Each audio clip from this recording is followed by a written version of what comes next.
So we'll start with the next important topic, that is the climate.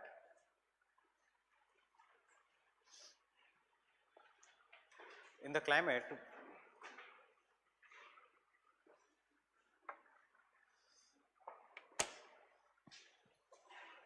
I'll first explain you the basics of the climate. लिखाऊंगा कुछ नहीं, जिनको running notes लेने हैं they can take the running notes, and then we will do the some of the topics regarding जो उस topic में आएगा. For example, we will start first with the composition and the structure of the atmosphere.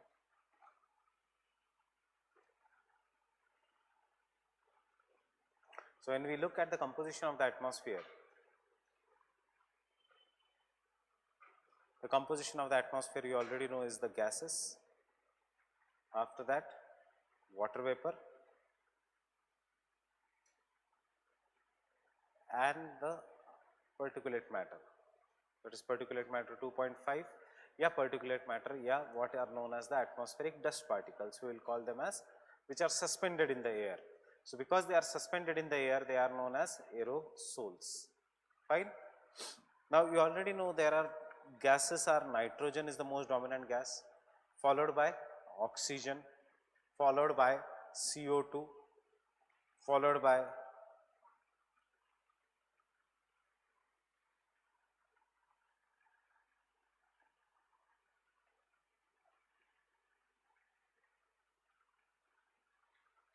CO2, and then there are some of the other trace elements such as krypton, xenon, methane, etc. out of which nitrogen हमारे कुछ काम का नहीं है, oxygen हमारे कुछ काम का नहीं है, argon हमारे कुछ काम का नहीं है. We know that carbon dioxide is a major greenhouse gas. Now what is this greenhouse gas? Any gas that will trap, that is any gas that is transparent or it allows the incoming solar radiation, because it is in the form of short waves, solar radiation, but traps the outgoing long wavelength वाला, especially infrared. कौन सा? Especially infrared radiations is greenhouse gas. Fine. The importance of this greenhouse gas is, one, it makes planet Earth habitable.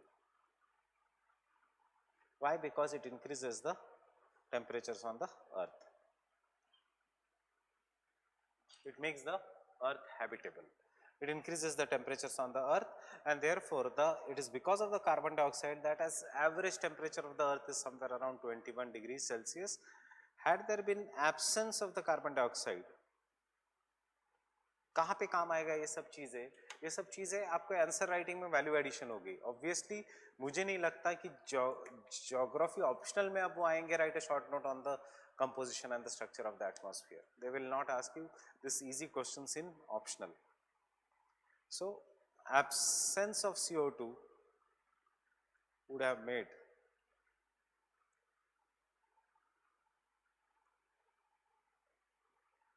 the Earth too frigid, means too cold. Fine. Life would not have been possible on the Earth. Second importance of the greenhouse gases or carbon dioxide is, in general, the carbon dioxide is the gas that is responsible for photosynthesis,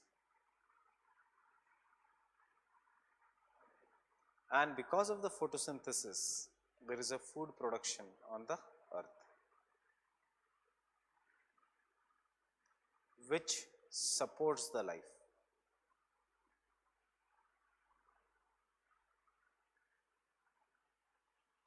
We are dealing only with the carbon dioxide, right? And the third important thing about the carbon dioxide is, in the recent times, as the amount of carbon dioxide is increasing,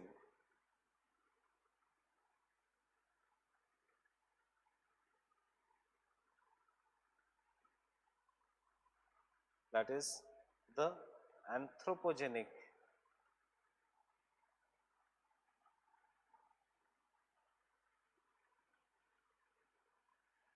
emissions is increasing the CO2, which has now become 0.0425 percentage instead of original 0.03 percentage, and therefore we have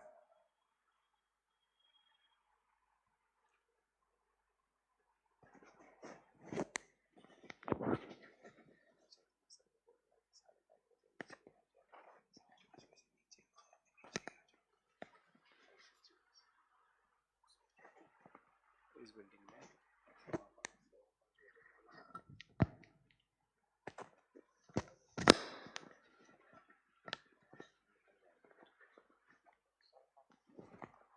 ₹5.5 एकड़ बन गए तो बच्चे आ जाएंगे मेरे को, and therefore we have global warming. Fine, with the host of the factors and with the host of the interactions जो obviously हम अभी आगे जाके पढ़ेंगे. Getting it? Then the next gas that is present is ozone. कहाँ पे है? It is not naturally occurring in the troposphere, but it is naturally occurring in the lower stratosphere.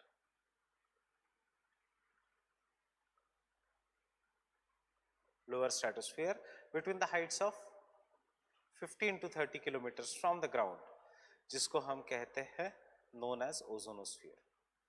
I guess everyone is comfortable with this. ये basic facts सबको पता है. Ozonosphere.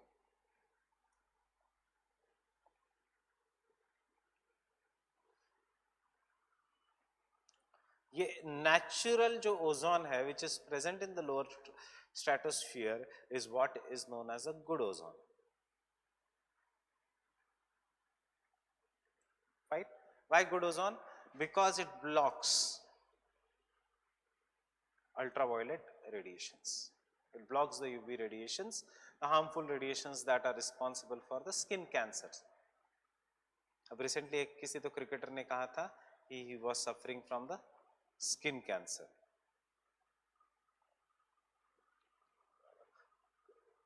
So it blocks the UV radiations which are known as the skin cancer. But in the present days, that is in the present day scenario, there is increasing amount of bad ozone. What is this bad ozone? Bad ozone is the ozone that is found in the tropospheric ozone. It is the ozone that is found in the troposphere. Why is this ozone? This ozone is associated with nitrogen pollution. Is nitrogen a pollutant? Actually, nitrogen is not a pollutant, but we are increasing the amount of nitrous oxides, and therefore the amount of nitrogen is increasing in the world, and this is what is known as a nitrogen pollution. Now, what are the sources of this nitrogen pollution? The sources of this nitrogen pollution is nothing but release of different oxides of nitrogen, therefore NOx. And the sources of this nitrogen pollution are सबसे पहले vehicles. So vehicular emissions. Therefore, Gadkari says that in next 2 years, there is no need of odd even scheme, because he says that in next 2 years, that Delhi mein there will be no problem of the pollution left. Why? Because he is focusing too much on the BS6 engine norms. Getting it? But problem ये है जिनको पता है that BS6 is not going to reduce the nitrogen pollution, because BS6 will be mostly focusing on the sulfur pollutions. Gadkari, how does he say that he is going to make sure that there will be no pollution in Delhi by 2020? The same way they said that there will be no pollution in Ganga by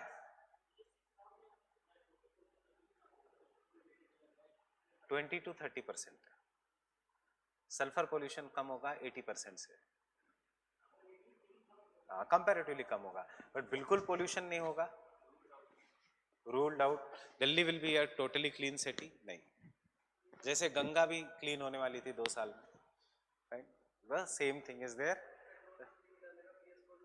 नहीं, petrol क्यों same रहेगा? BS obviously it is going to come by next year. BS6 fuel will be different from the BS4 fuel. Transition period, remember it is a,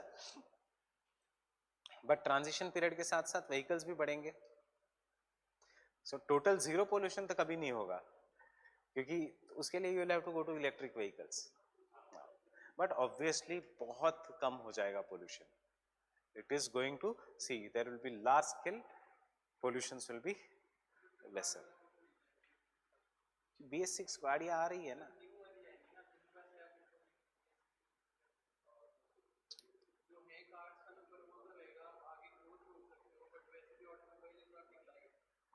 automobile decline is a temporary phase, it is not going to.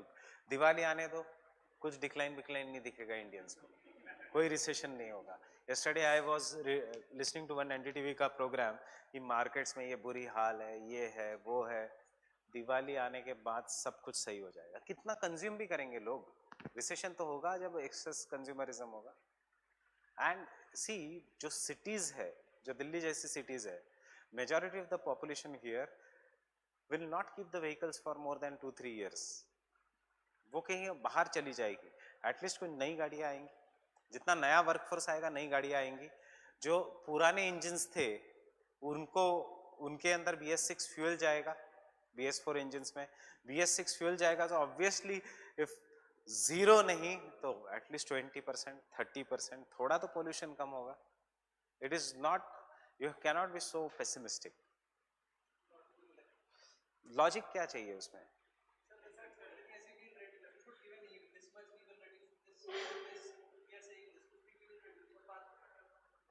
They have aim. They have aim that is known as National Clean Air Program. What is the aim? 20. So you don't know the aim. Government has a aim.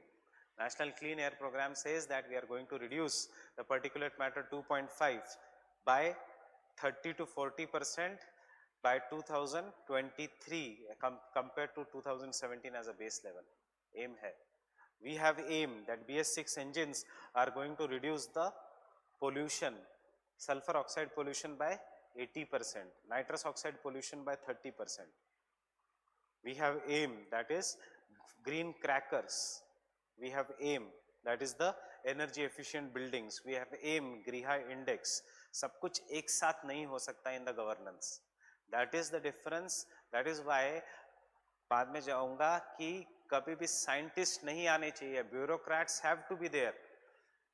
Governor of a RBI as a bureaucrat मुझे ज़्यादा विश्वास है rather than as a scientist. Fine? Zero या minus. अरे सब कुछ चलाना होता है देश में, ऐसे नहीं. There cannot be rules like China. Fine? So because scientist क्या कहेगा? Either 0 or 100. But real life is always in between. So why IAS is the head of any department? Why not scientist? बर्बाद कर देंगे scientist. Except for ISRO. Obviously because IAS को कुछ समझ में नहीं आएगा.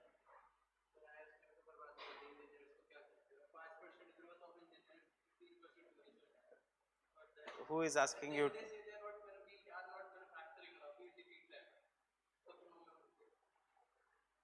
Engineers की भरमार है. There is a flood of engineers. Coming back to the vehicular emissions, coming back to the nitrous, this thing.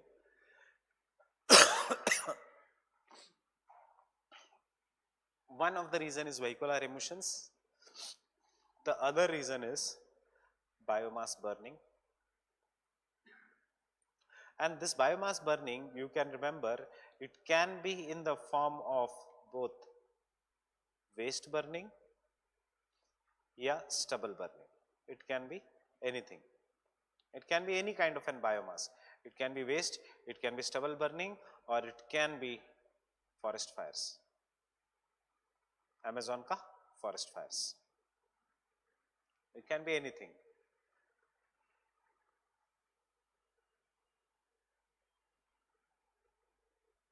Fine.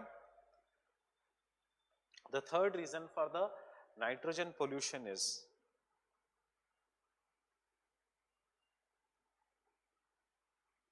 excessive use of nitrogenous fertilizers.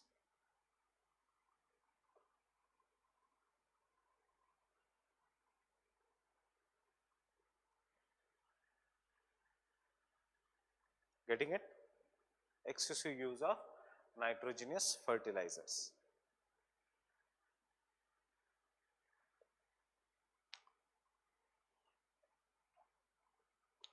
And the fourth reason for the nitrogen pollution is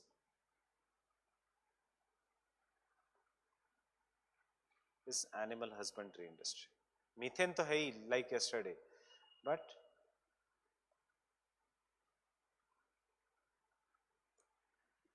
why? Because animal waste is nothing but nitrogenous waste. So animal jitna cattle rearing industry badhega, utna more oxides of nitrogen. Why I am saying this is the nitrogen pollution? Because any of this ka outcome will be excess nitrous oxides in the atmosphere. And this nitrous oxides in the atmosphere which are given, they are always converted in the presence of sunlight to ozone. And this results into the formation of tropospheric ozone or bad ozone. Ozone is a very good gas, but in the upper atmosphere. Ozone is an equally bad gas in the lower atmosphere. Q आगे का topics, fine? But understood?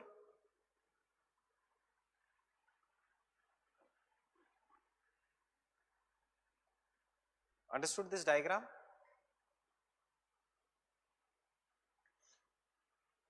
But kisme? Only in the presence of sunlight.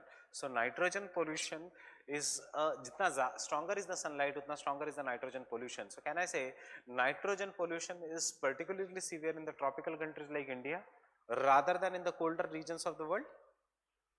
Getting it? अब इसको हम photochemical smog वो सब कहेंगे, वो आगे जाके आएगा, अभी नहीं.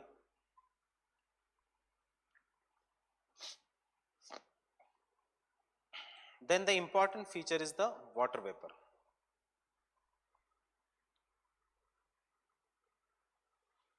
And this water vapor will play a role in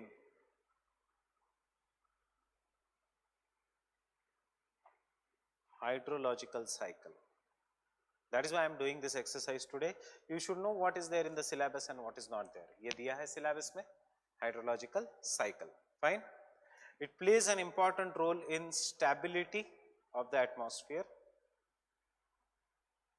and instability of the atmosphere. And instability of the atmosphere means nothing but formation of clouds and the types of precipitation.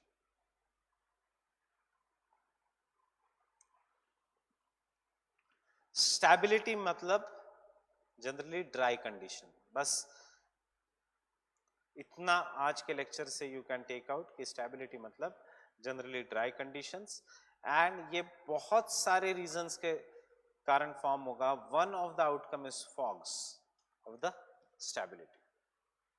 Fogs will be formed. Air ऊपर जा रही है, नीचे आ रही है, इसको हम कहेंगे instable. Air ना ऊपर जा रही है ना नीचे आ रही है, उसको हम कहेंगे stable. So this is what is the stability and the instability of the atmosphere. If you have any doubt, you can stop and ask me. Fine.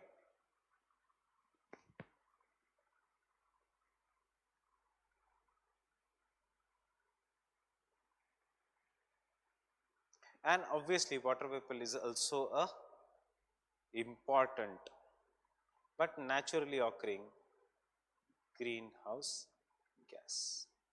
It's a very, very important greenhouse gas. And then we come to the aerosols, the role of aerosols. Role of aerosols सबसे important is in the cloud formation. They help in the formation of clouds. How do they help in the formation of the clouds is this.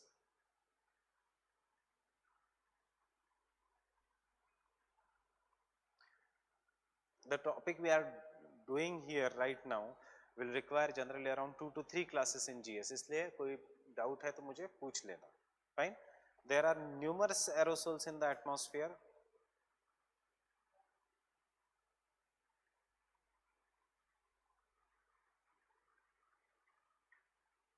तुम कैसे आ गए आज?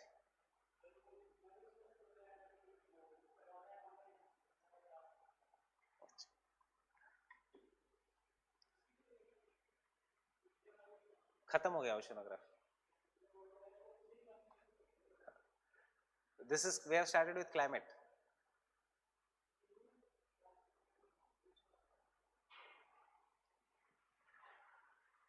So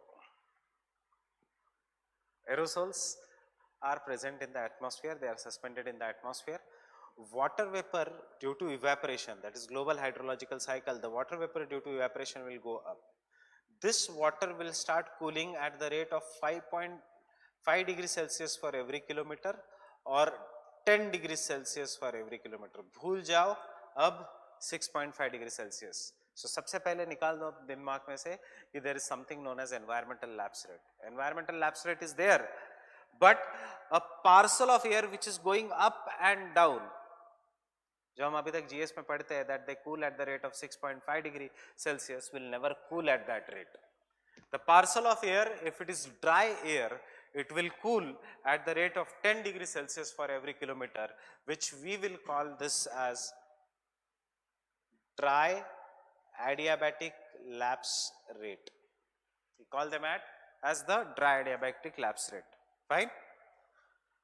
Or if the air is moist, या बन जाती है moist after going upwards, it will cool at the rate which is known as wet adiabatic lapse rate. Dry adiabatic lapse rate. See, obviously after geomorphology ये सब topics बहुत आसान है. Oceanography का एक प्रॉब्लम मुझे लगता है कि ओशनोग्राफी में the topic is very easy, but if you have gone through past year questions interpret करने पड़ते हैं what they are asking. Climate में questions are direct like geomorphology. Fine? And climate is very, very interesting. Unlike geomorphology, it is very interesting. Oceanography is interesting, but उसमें बहुत सारे आपको insights मिलते हैं. हाँ, ऐसे भी होता है, वैसे भी होता है. यहाँ पे you know that these are the practical experiences. Dry adiabatic lapse rate, and obviously there is a moist या wet adiabatic lapse rate. What is this? Suppose अभी यहाँ से हवा है. There is too much heat in the Delhi right now. और यहाँ की हवा ऊपर जा रही है from the land. It is a dry air. It will cool at the rate of 10 degrees Celsius for every kilometer. Fine? ऊपर जाके उसने cloud forms किए. If it forms the cloud and it starts giving the rainfall, that air has become moist. And उसके बाद भी if the air is going up due to a mountain barrier or due to anything, it will now start cooling at the moist adiabatic lapse rate. So then what is environmental lapse rate? जो अभी तक हम पढ़ते आए हैं, which is equal to 6.5 degrees Celsius for every kilometer. What is also known as normal lapse rate. What is that?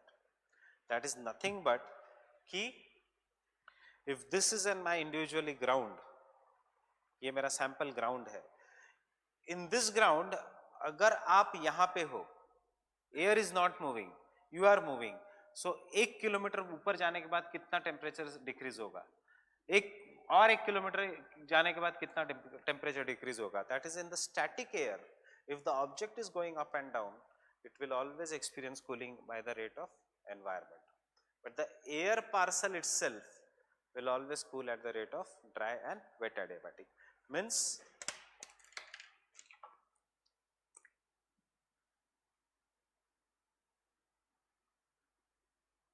if यहाँ की air is static, means it is stable air, and यहाँ पे temperature is 30 degrees Celsius. You are here. By some mechanism, if you come here, यहाँ पे the temperature will be 23.5 degree Celsius. That is what is the environmental lapse rate. और ऊपर जाओगे तो -6.5. Getting it? But if you are constant, और आप अभी आपको भूल जाओ, यहाँ की हवा है, and this air will start rising upwards by Ekman's spiral. वो cool करेगी either by the dry adiabatic lapse rate or by moist adiabatic lapse rate या wet adiabatic lapse rate, whatever it is written. And the relationship between the dry adiabatic lapse rate and the moist adiabatic lapse rate determines the stability and the instability of the atmosphere. And this is the second part of our syllabus, stability and instability of the atmosphere.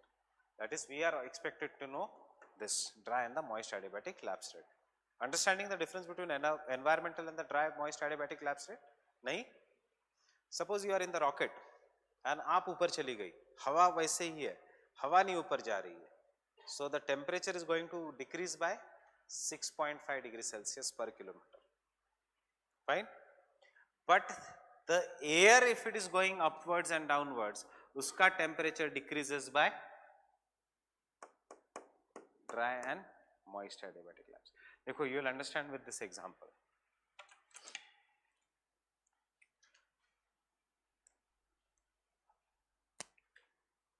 This is a parcel of air X, जिसका temperature is 30 degrees Celsius, same as the temperature of the surrounding region. It is going upwards. As it is going upwards, it will cool. Initially, we will take by the dry adiabatic lapse rate. So, ऊपर जाने के बाद, what will be उसका temperature? It will be 20 degrees Celsius. If it cools by the dry adiabatic lapse rate. Understanding? Understanding now? 20 degrees Celsius, is it cooler than the surrounding region or warmer than the surrounding region? What it is? This parcel of air, is it cooler than the surrounding region? Surrounding region mein what is the temperature? 23.5. This parcel of air ka what is the temperature? 20. So which is cooler? The parcel of air. Cooler matlab denser या heavy, lighter. Cooler means denser. So और ऊपर नहीं जाएगी, वो नीचे आएगी. Stability. Getting it? This is what is the stability. But if it goes up by moist adiabatic lapse rate, so minus 5.5, how much it is? 24.5 degrees Celsius. Environment का कितना है temperature? 23.5. इसका कितना है? 24. Means it is warmer. That means lighter. ये और ऊपर जाएगी. And that is what is known as instability. Clouds कौन से हवा बनाएगी? ये हवा clouds बनाएगी. जितना ऊपर जाएगी उतना वो ठंडी होती जाएगी. And this will result into formation of clouds. Getting it? Obviously, this is the most simplistic explanation. इसमें there is mechanical instability, there is a forced instability, there is instability, etc. But understanding the difference? So when the air is going upwards, you will understand that it will start cooling by the wet or moist adiabatic lapse rate, and therefore water particles, water vapor will get converted into water droplets.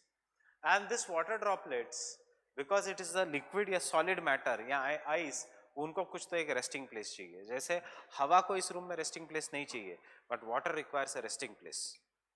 Ice solid will require a resting place. and this resting place is provided by the dust particles which are known as hygroscopic nuclei or cloud condensation nuclei. Why they are known as the cloud condensation nuclei or the hygroscopic nuclei? Because if the ice particles are formed, उसी aerosols को हम कहेंगे cloud condensation nuclei. If the water particles are formed, उसी aerosols को हम कहेंगे hygroscopic nuclei. Hygro means water. Fine. So they will help in the formation of small cloud droplets. Will help in the formation of the smaller cloud droplets. This smaller cloud droplets will collide with each other as the air will blow, and after collision they will start becoming bigger in size. This process is known as coalescence. जैसे pediment zone में by the coalescence of pediment king का pediplane बना था. So by the coalescence, collision and the coalescence of cloud droplets, bigger clouds are formed. As the bigger clouds are formed, the cloud becomes so big and heavy that it will start falling as either rain or snow. Fine. So what is the role of aerosols? The role of aerosols is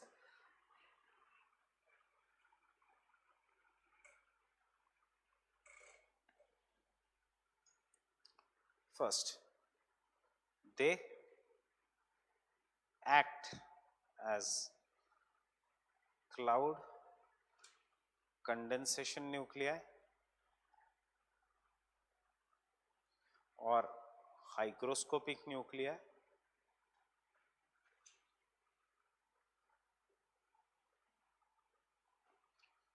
and help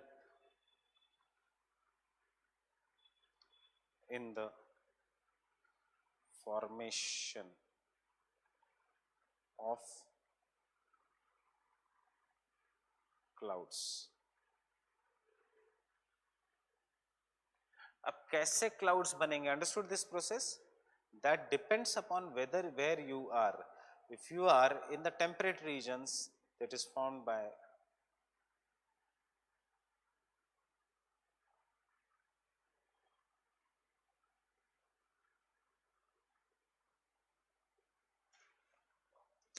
Bergen-Bergon process.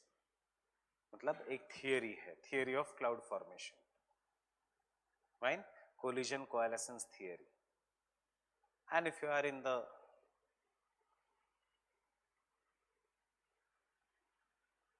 this is what is the ice crystal theory of the cloud formation. And if you are in the other subtropical region, there is a normal theory of the cloud formation.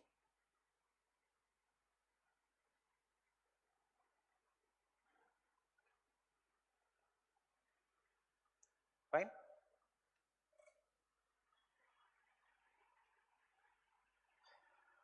So यहाँ पे दो theories आ जाएंगी in the process of cloud formation. कुछ नहीं, यही theories Hindu के articles verticals में आती है. The only thing is they don't write the name of the theories, and इसीलिए वो articles पढ़ने में कभी-कभी difficult होता है. But once you understand these theories, you will understand what that article is trying to say. कब आता है ये article? ये article तब आता है जब when you read that increasing pollution due to aerosols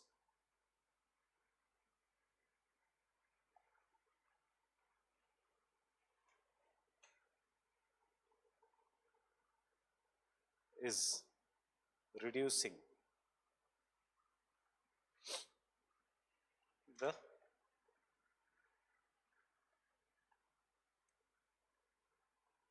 process of cloud formation.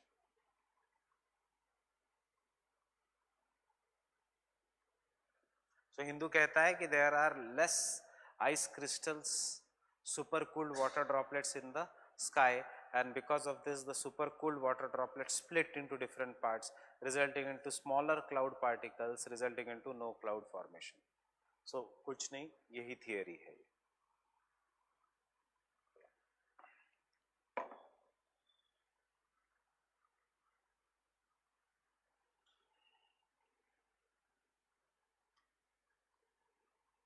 Now इस theory का एकदम simple words is, so aerosol pollution results into decrease in the cloud formation. ये see in the normal cases water particle will rest along the aerosols and they will collide and they will result into formation of bigger clouds. जितना बड़ा clouds उतना हवा उसका वजन नहीं उठा सकती, air can no longer hold them in suspension, they will start falling down as rain. Now imagine if the amount of aerosols increase in the atmosphere. In this case it will have two impact. सबसे पहले it will reduce the evaporation. Why? Because now it will block the sunlight. And secondly, even if the evaporation is occurring, the water droplet which used to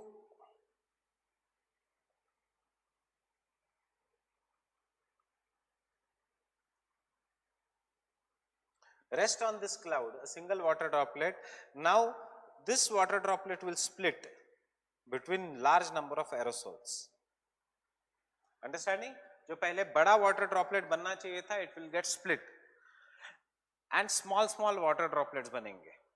Now this small water droplets to become very big clouds, they will have to collide with each other and then they will become a large cloud.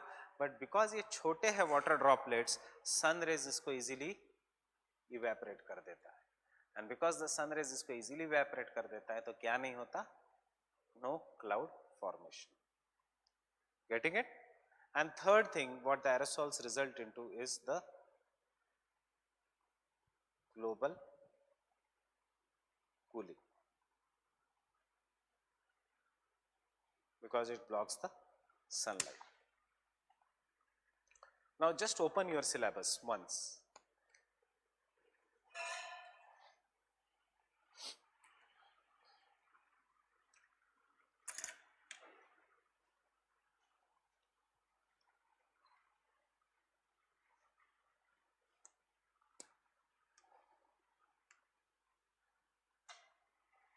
What we have studied right now is nowhere mentioned in our syllabus directly.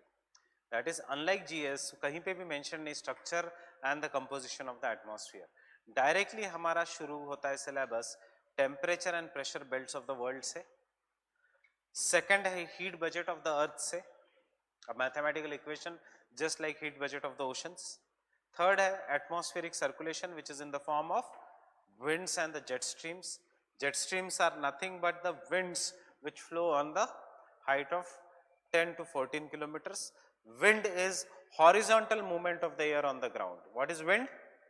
Horizontal movement of the air on the ground, not vertical. Fine.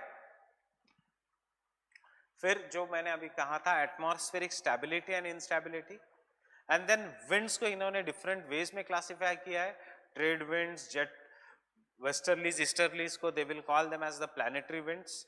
Then local winds are there, Chinook, Fawn, etc. Then we have the monsoon winds and the jet streams. Lastly, we have the air masses and the frontogenesis.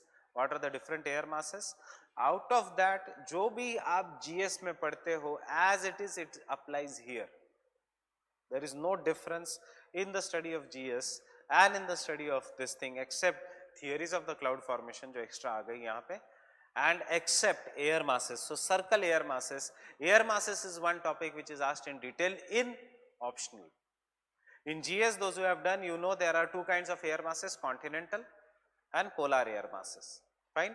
अब यहाँ पे वो पूछेंगे, write a short note on continental polar masses of North America, continental tropical masses of South America. मतलब they will go specific region wise. Temperate and tropical cyclones, ये भी same है. Types and the distribution of precipitation, there are three types of precipitation: convectional, orographic and cyclonic. Fine. Distribution of precipitation worldwide, Mediterranean type of climate में क्या है, equatorial type of climate में क्या है, यह ये भी same है as it is GS. And then after that starts the real optional, that is the Köppen, Thornwright, Trevartha classification of the global climates. Theory building, the impact of quantitative analysis and systems analysis in geography, in which we try to make general laws of geography which can apply universally to all the region. So Trevartha ने कहा हाँ world के climates इतने type के हो सकते हैं, general law है. फाइन, सेम कोपन ने कहा, सेम इसने कहा. So basically you study this climatic types of Köppen, you study the climatic types of Köppen in GS also. The only thing is you don't know that it is the Köppen's climatic type. Those who have studied the last 10 chapters of GC Leong, equatorial type of climate till the tundra type of climate, क्या है ये? Köppen का ही classification है. The only thing is they have not written the word Köppen in it. Getting it? जो last 10 chapters है GC Leong के वो Koppen ही है. ऑब्वियसली थॉर्नवाइट कोई नहीं पढ़ता because Thornthwaite is the brother of टेंक, मतलब not the real brother but theory building में इज द ब्रदर ऑफ टेंक. Exactly right. बट जब Koppen and Trewartha will say that there are maximum 15 types of climate, Thornwright says no, 148 type of climate are there. Getting it? Reality. इतने ज्यादा climatic type की world map में नहीं बन सकता उसका. And geography without world map is useless. Fine. So Koppen का है सिर्फ थेरोटिकल इंटरेस्ट, थॉर्नवाइट का है सिर्फ theoretical interest. Hydrological cycle and then उसके बाद फिर से general topics, global climate change and the role of the response of the man in the climate change and applied climatology and urban climate. But यहां पे just like geomorphology and unlike oceanography एक एक word को उठाना पड़ेगा and you will have to understand. Temperature दिया है, I am just telling you how the questions are asked and come to the questions of the climatology. सिर्फ temperature दिया है, बाकी कुछ नहीं दिया है.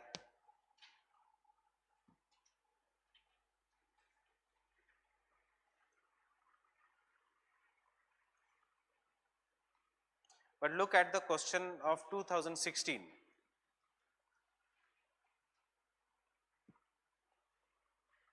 Differentiate between insolation and temperature and explain anomalous temperature या anomalous temperature. So nowhere in the syllabus insolation is given, but you study that in GS. Obviously we are going to study here because ये इतना आसान question हाथ से नहीं जाना चाहिए because you don't have words. Is anomalous temperature या anomalous temperature is obviously it is very, you already know is anomalous temperature. The only thing is maybe ये word पता नहीं है.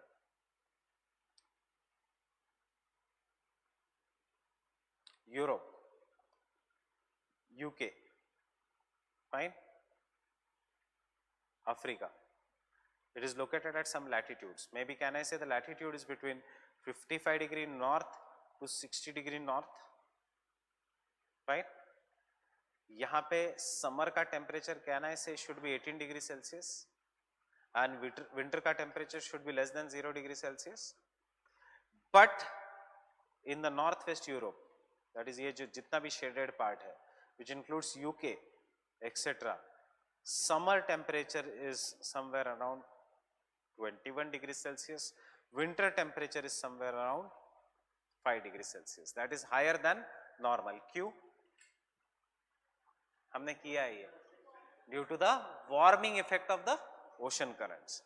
So this is anomalous temperature.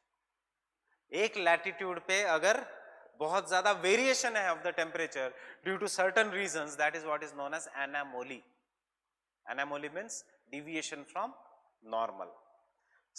जैसे हम अंदर अंदर जाएंगे in Russia, in the Siberia region, यहां पे winter temperature becomes and summer temperature becomes at the same latitude. क्यों? बिकॉज जितना अंदर है, जितना it is far away from the sea, उतना during the summer season this land will get heated heated heated. There will be no redistribution of the heat because it is not near the coast. Equitable climate नहीं है. जितना it is interior उतना during the winters it will become cooler cooler cooler and therefore this is also an thermal anomaly. So two examples of anomalous temperature. Getting it? Fine. So this is very direct. We already know what is the difference between insolation and temperature.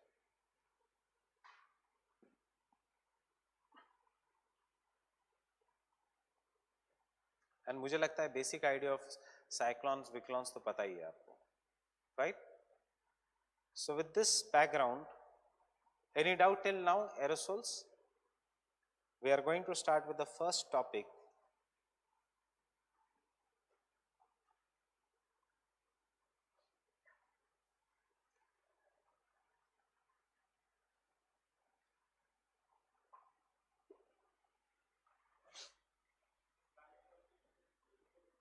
Hmm? Climatology, yes, Savindra Singh. Only for geomorphology, that Savindra Singh is not sufficient. Baki every topic ke liye Savindra Singh is more than enough. Physical geography.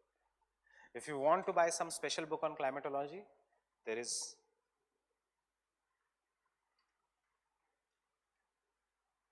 ठीक है.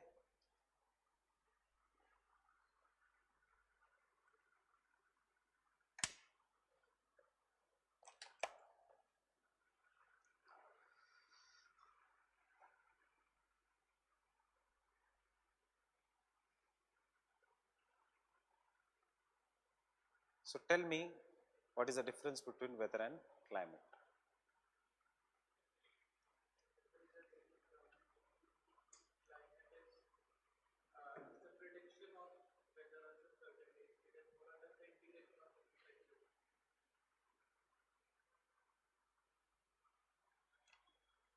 See, we say the best book on climatology, if anybody is planning to buy, is Atmosphere,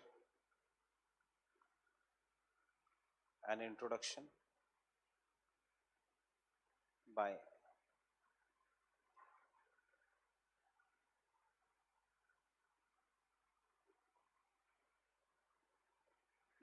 Lutyens and Tarbuck. If you buy it, मेरे को भी एक xerox copy दे देना. Fine.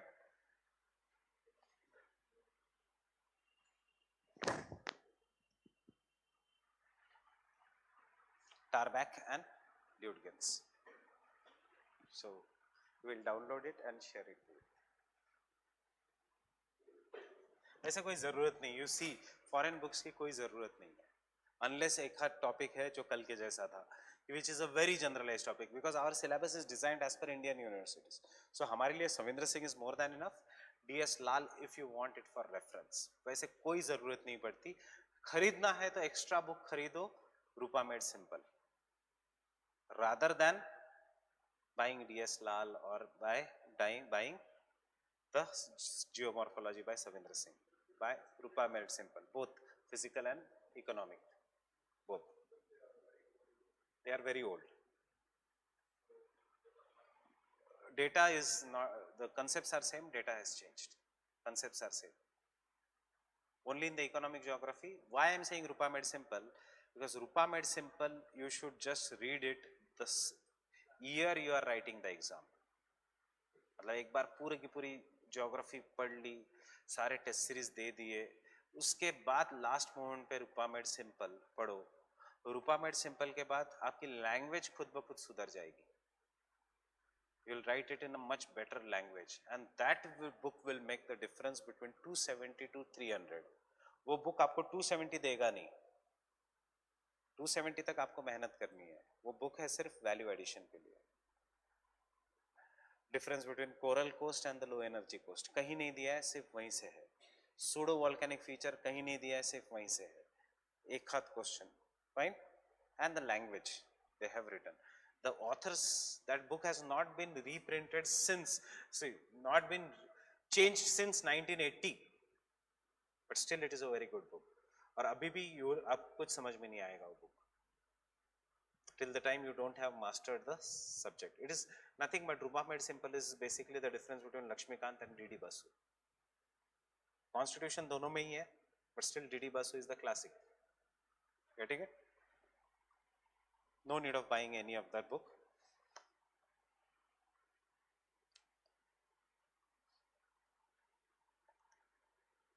उससे अच्छा Indian geography की दो खरीद लो. खुल्लर जो सब रेकमेंड करते हैं, my favourite is RC Tiwari. RC Tiwari का इजी लैंग्वेज का चेंज, मतलब तिवारी को किसी ने अगर इजी लैंग्वेज में लिखा है, मतलब माजिद हुसैन सर की book. Fine. So Indian Geography by Majid Hussain is nothing but a simplification of R.C. Tiwari. R.C. Tiwari is a very good book. And if you ever go to the Daryaganj ka old Delhi ka market, you will find the best book on Indian geography, that is Mamoria, Indian Economic Geography. But Indian Geography ke do book hone do, rather than buying DS Lal, Khullar, etc. means. And those who are saying कि sir आपने कहा था कि books की ज़रूरत नहीं है, ऐसा नहीं है. Notes are more obviously more than enough, but you should have a book for reference. You should always have one book for reference. Fine. So basic difference between weather and climate is a daily phenomena which can be measured by different instruments. Climate is an integration of the weather minimum for 25 years. Minimum for 25 years. Understanding? Not कि some days का weather becomes a climate. So weather changes on the daily basis, but whenever the climate starts changing, it is an indication that either it is anthropogenic for a long term or either it is natural by Milankovitch cycles. Weather will always keep on changing. So weather may the summers can be warm than the previous summers, the winters can be cold than the previous summers. But अगर summer started becoming warmer from 1970s, तो फिर 2010 में आके ये कहेंगे कि the climate change has occurred.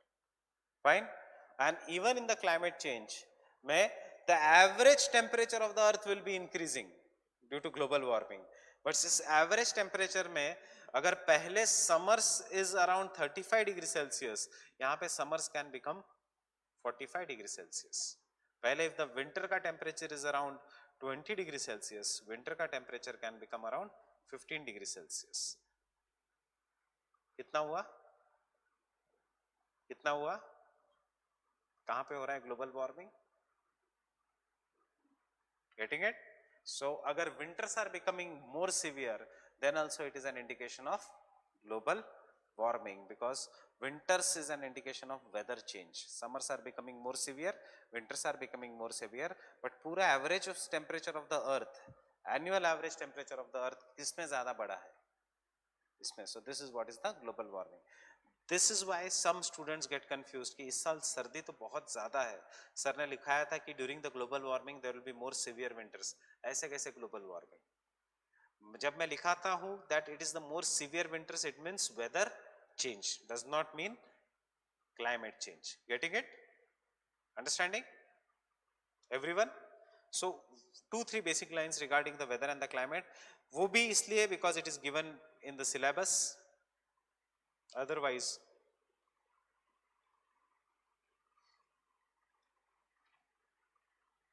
weather and the climate are the two scales of the measurement of the atmosphere,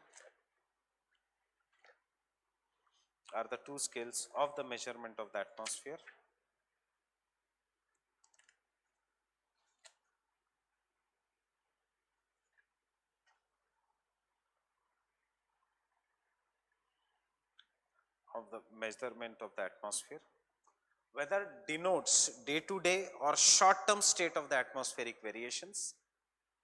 Weather denotes day-to-day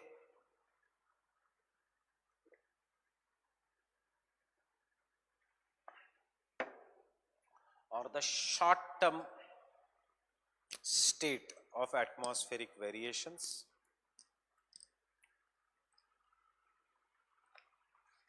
Short-term state of the atmospheric variations. And it is measured in the terms of temperature,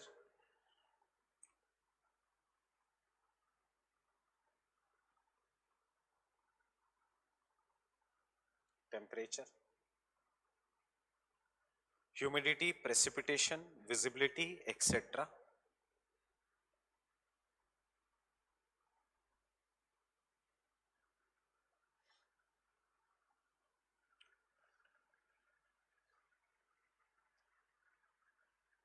Visibility, humidity, winds, जो कुछ लिखना है लिखो, cloudiness, etc.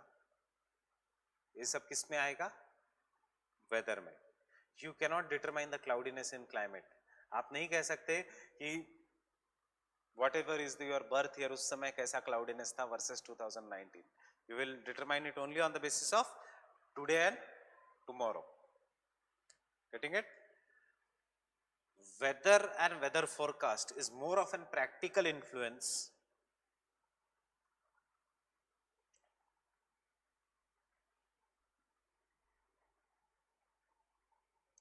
is more of a practical importance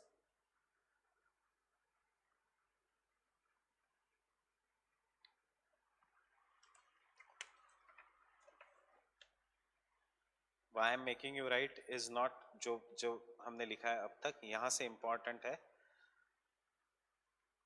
and hence weather forecasting involves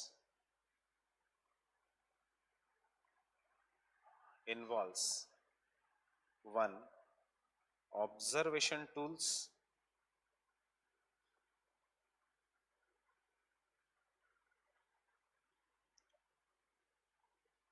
and analysis tools.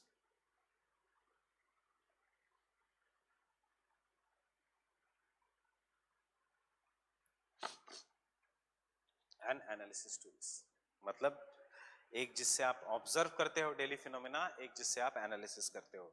When you build up the analysis tool, integrate the analysis tools and ultimately come to conclusion for 25-30 years, उसको हम कहेंगे climate. Understanding? The observation tools include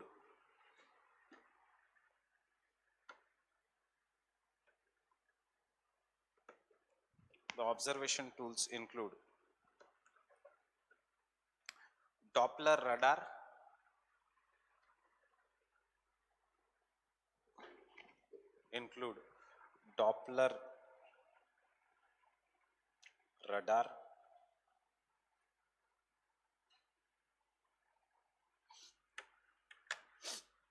Doppler radar,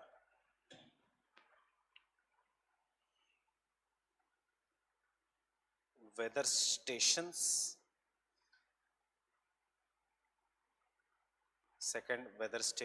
and buoys.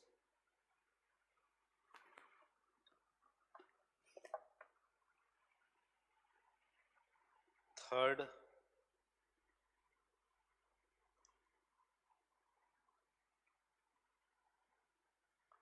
radar network.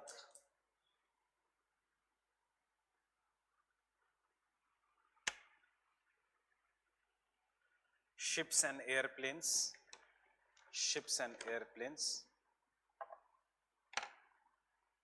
as well as fourth, ships and airplanes. Fifth,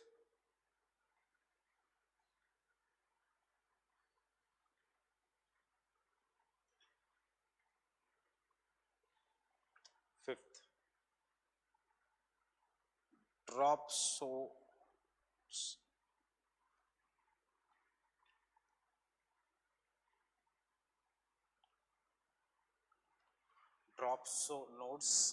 drop zones. What is drop zones? Sixth, satellites.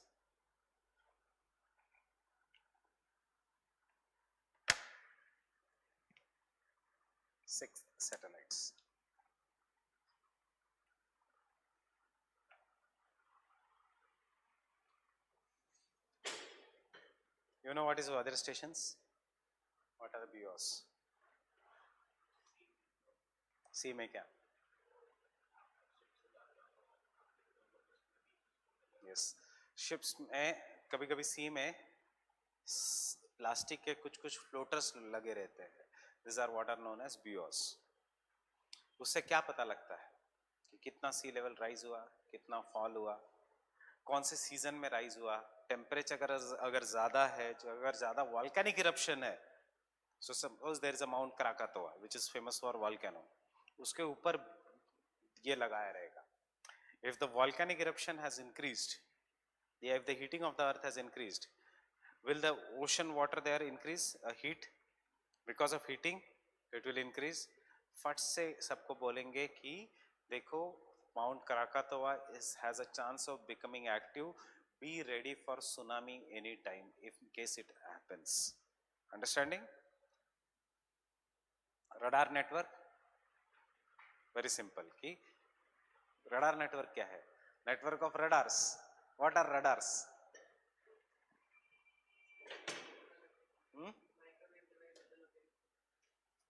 It is nothing but a device that will look at his answer is microwave device that will look at a location.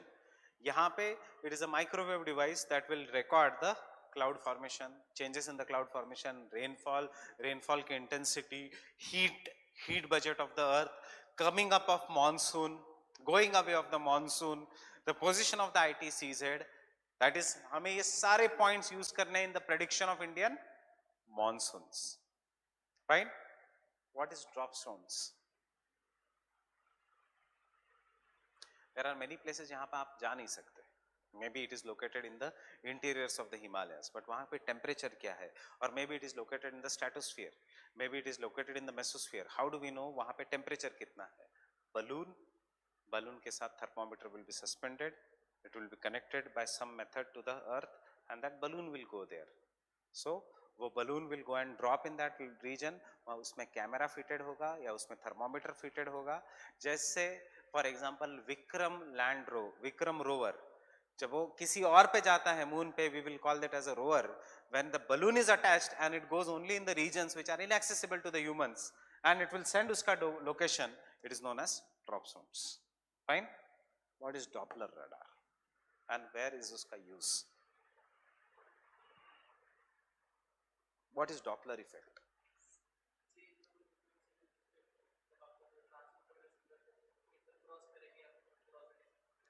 In simple words, Doppler will detect what? किसके? Light या sound का shift देखेगा. Light या sound का shift कब होता है? जब cumulonimbus clouds बनते हैं, जब there is a heavy lightning and thunder. So if there is a heavy lightning and thunder, it will shift. Fine? In case there is a heavy lightning and thunder, the Doppler will shift, and if the Doppler shifts, that means कहीं तो ऊपर पहाड़ों में heavy lightning and thunder हुआ है, इसका मतलब बादल फटे हैं और क्लाउड बस्ट हुआ है. इसका मतलब जो नीचे के एरिया है they should be prepare for floods. Understanding? Doppler radar is a very simple thing जो इंडिया में 2013 तक नहीं थी, इसलिए उत्तराखंड ट्रेजेडी हुई. नहीं तो उत्तराखंड ट्रेजेडी 2 दिन पहले पता लगती कि अगर वहां पे डॉपलर्स होते. डॉपलर्स क्यों नहीं थे? डॉपलर्स इसलिए नहीं थे क्योंकि पॉलिसी नहीं थी, ऐसा नहीं है. डॉपलर्स थे, सरकार ने सारे डॉपलर्स लिए थे और लेके वहां पड़े हुए थे. इंस्टॉलेशन 2 साल से टला हुआ था. What happened? उत्तराखंड डिजास्टर. क्यों टला हुआ था? ह्यूमन नेचर, चीजें पोस्टपोन करने की. एडमिनिस्ट्रेशन नेचर, चीजें पोस्टपोन करने की. After that we have made it compulsory that the state governments will install Doppler in all the mountainous regions so that at least they cannot prevent the landslides, but they can save the lives. They can move the people from the region. Getting it? Understanding? So first, Doppler radar.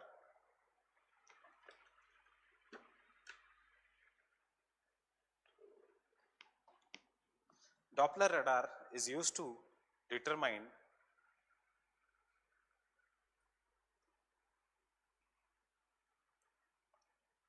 wind direction, speed,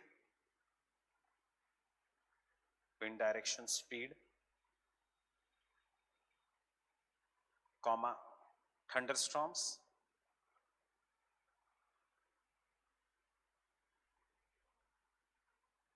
as well as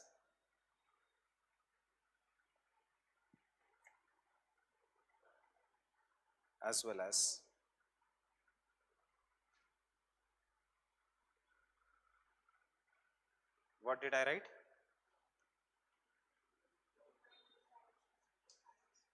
Thunderstorms, as well as intensity intensity and the strength of the rainfall. Intensity and the strength of the rainfall. Intensity and the strength of the rainfall.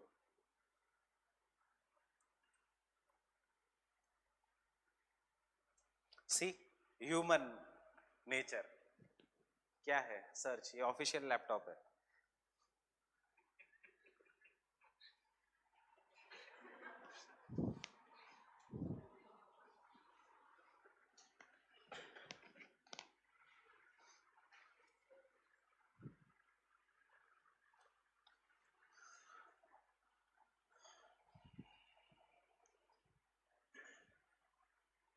Next, the Doppler, the waves, the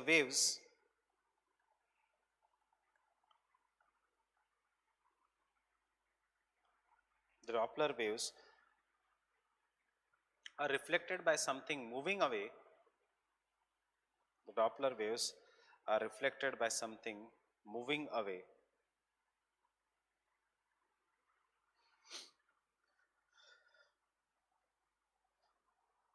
Or moving towards the antenna, moving away or moving towards the antenna.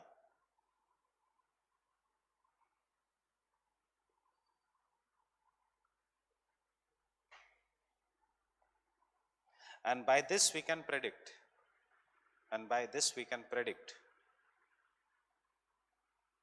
the landslides, sorry, we can predict the thunderstorms, cloudburst in the regions which are very far away from human habitations, which are very far away from the human habitations,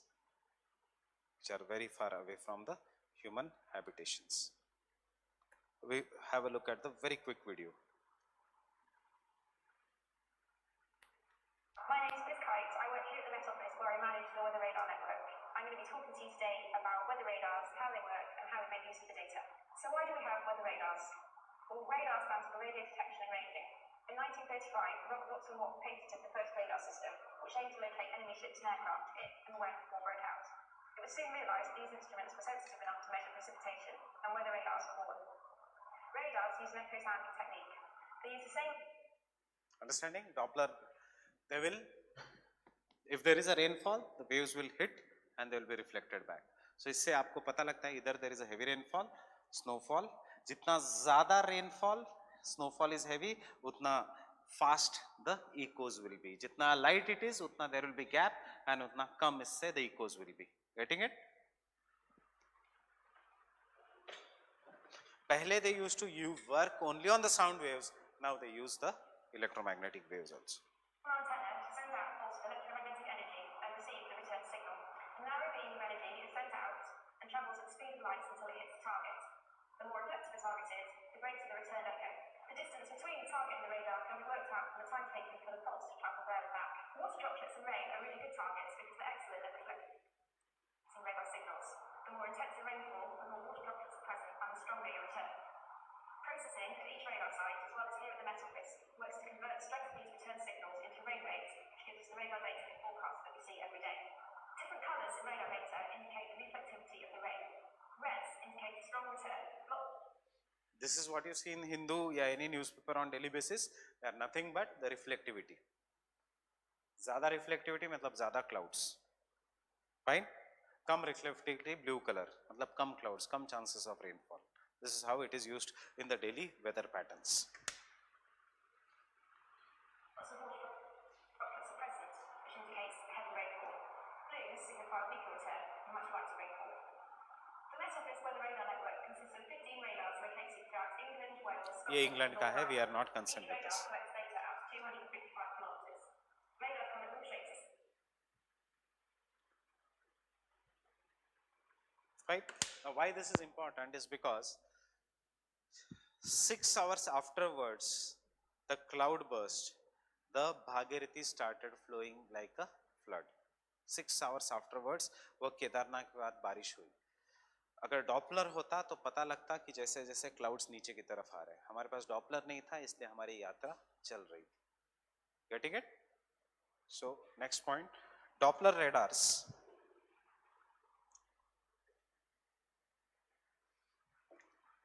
are now used in the cloud burst disaster management. Cloud burst disaster management in the Himalayan regions. In the Himalayan regions. Because a radar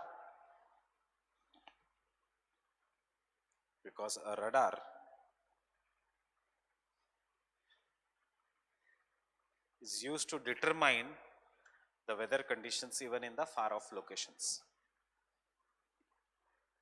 It's used to determine the weather conditions even in the far off conditions.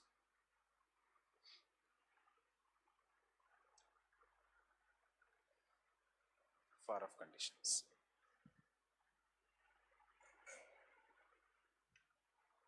Even in the far off conditions. Getting it? In the far off regions, not the conditions, in the far off regions. 255 kilometer को सबका radius होता है. When a single is Doppler radar, obviously there is a network, so radar network. So fine with this? Weather station and bureaus.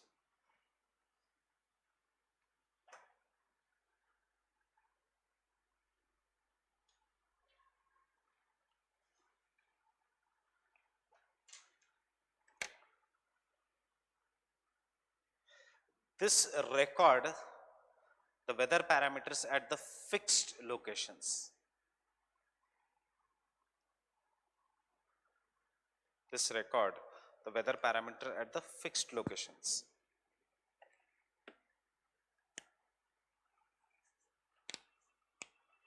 Buoys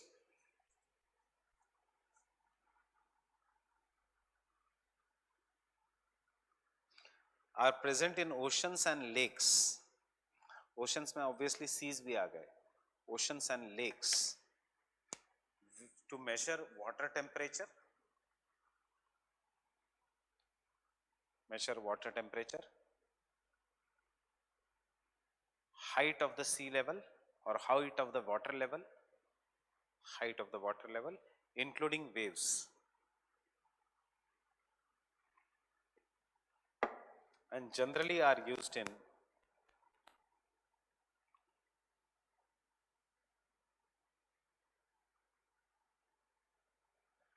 cyclone and tsunami disaster management. They are used in cyclone and tsunami disaster management. समझ में आया कैसे cyclone and tsunami disaster management? They are used in cyclone and tsunami disaster management.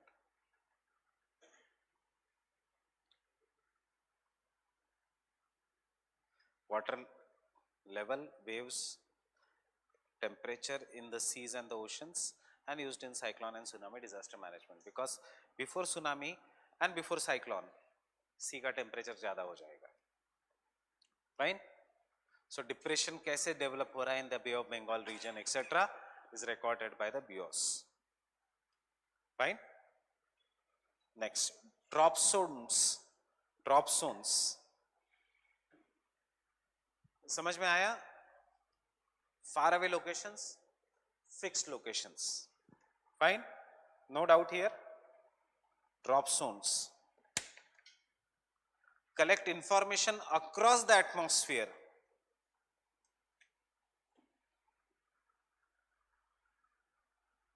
Across the atmosphere.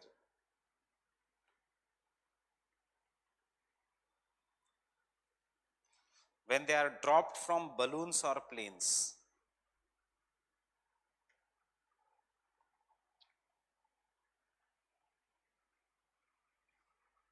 When they are dropped from balloons or planes.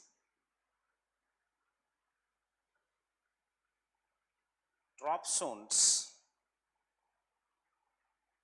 मतलब plane से जा रहा है उसको छोड़ेंगे नीचे. सो मुझे बताओ वो किस में ज्यादा हेल्प करेगा, हॉरिजॉन्टल एटमॉस्फेयर में या वर्टिकल एटमॉस्फेयर में? Drop zones vertical. ट्रोपोस्फियर का टेम्परेचर कितना है, स्ट्रेटोस्फियर का कितना है, क्यों ओजोन है, कैसे पता चलता है ओजोन है, ये सब ड्रॉप जोन से पता लगता है. Understanding? So they are used in vertical study of the atmosphere. Vertical study of the atmosphere.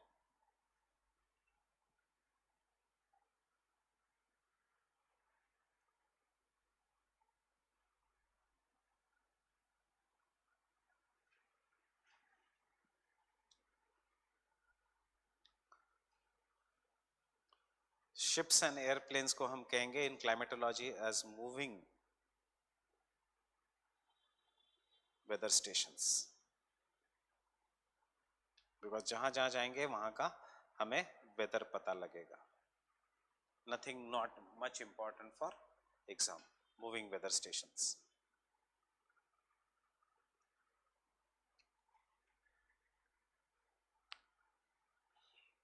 In the ships and the airplanes only, okay, in the same point of ships and the airplanes.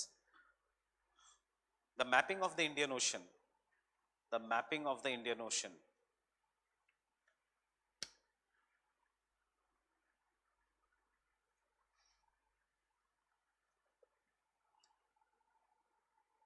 during the experiments such as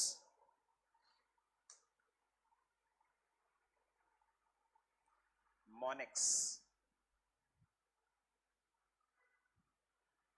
such as MONEX, monsoon expedition, fine,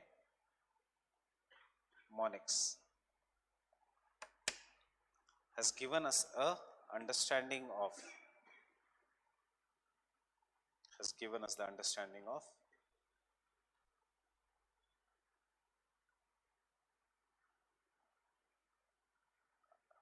Indian monsoons, has given us the understanding of the Indian monsoons. Understanding why predicting monsoons again is difficult, because इसके लिए आपको सिर्फ India का data नहीं, पूरे Indian ocean का data, whether it is in the northern hemisphere or southern hemisphere, then you will have to correlate. सबसे पहले you will have to collect with the help of these things, and satellites तो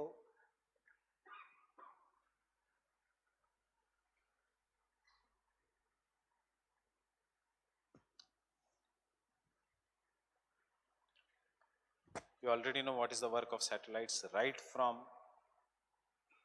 the clouds, rain, floods, droughts, cropping pattern, forest fires, कुछ भी देखो with the help of satellites, fine. So these are the methods to measure the weather conditions. इसमें से एक दो भी अगर याद रहा तो भी चलेगा. But Doppler is very very important because it is the most commonly used. That is why I showed you the video. दूसरा are buoys are very important, and तीसरा are the satellites. They have become very very important. अब कोई MONEX जैसा experiment करता नहीं है, but it is the MONEX experiment which discovered Indian Ocean dipole. जो मैं हमेशा कहता रहता हूँ Indian Ocean dipole, El Nino, that was all discovered by the MONEX expedition, Koteshwaram. The name of a scientist is Koteshwaram.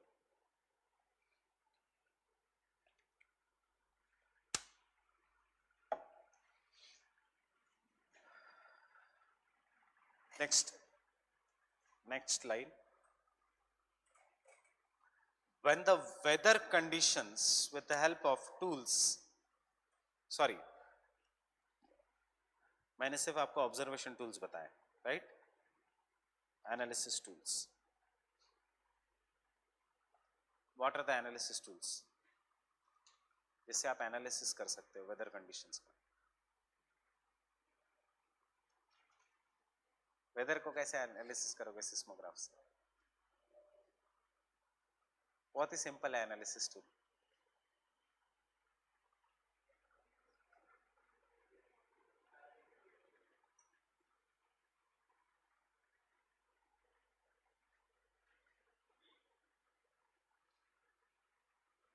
एक example ले रहा हूं, changing pattern of rainfall in last 20 years. So what is the analysis tool? Map. Fine. Analysis tools is first is maps.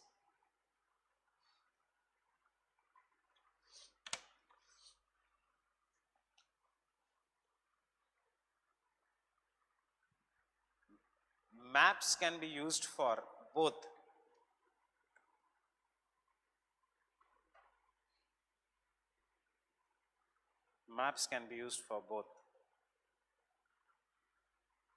systematic study of weather patterns as well as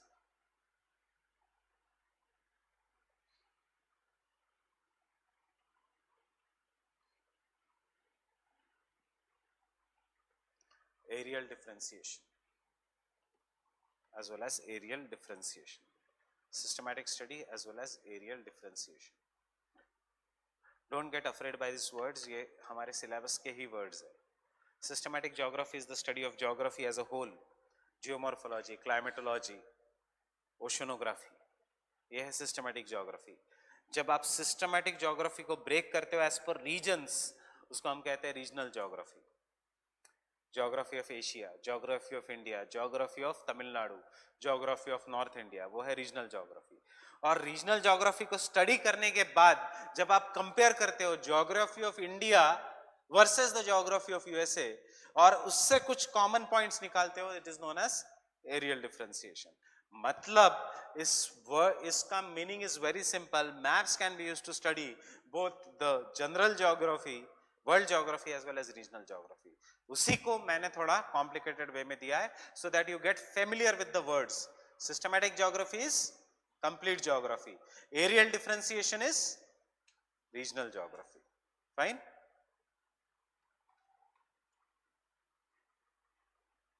From systematic study as well as aerial differentiation in both temporal and spatial pattern, in both temporal and spatial pattern by using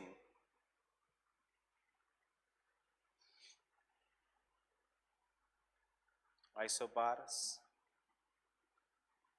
isotherms,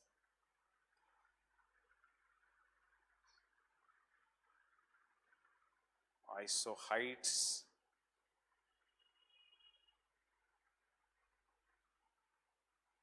isotachs,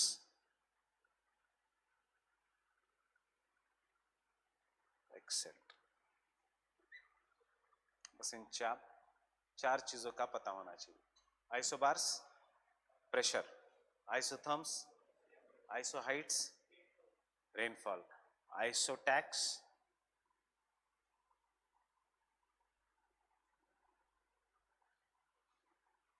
wind speed.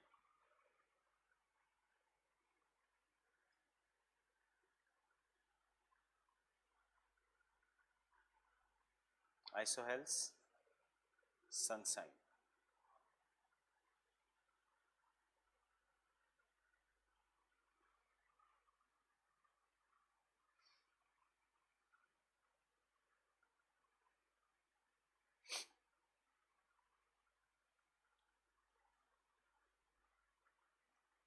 And second analysis tool is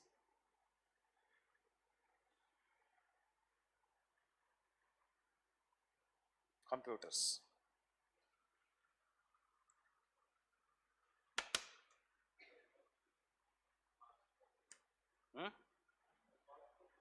record के through, yes. और इसी से हमें climate, मतलब हम धीरे धीरे climate की तरफ शिफ्ट हो रहे हैं. Computers with the coming up of systems approach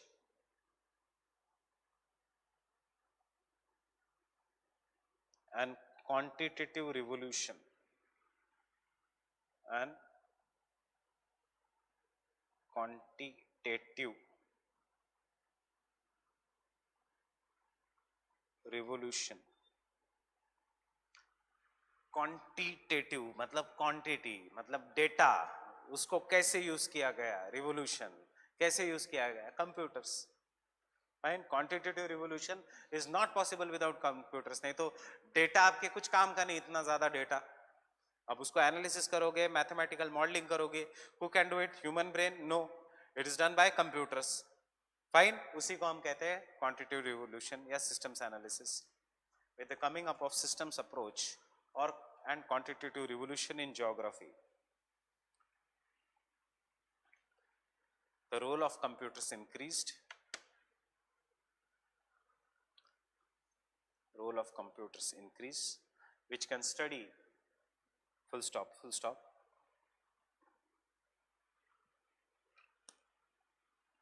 These computers can study both the weather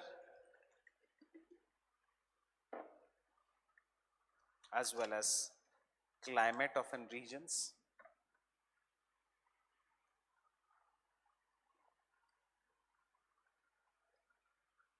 with higher accuracy,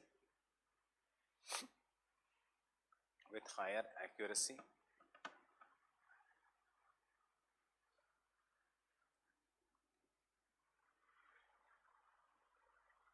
Next point, when the statistical weather information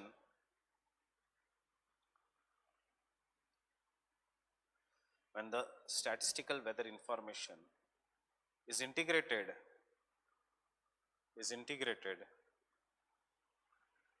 for a particular time interval, usually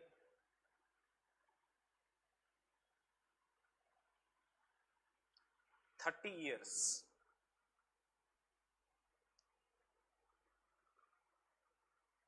it is known as climate.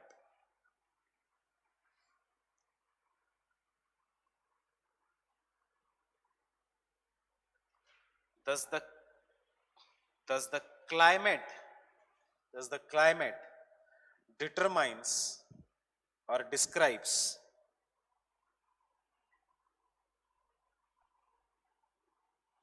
average weather pattern?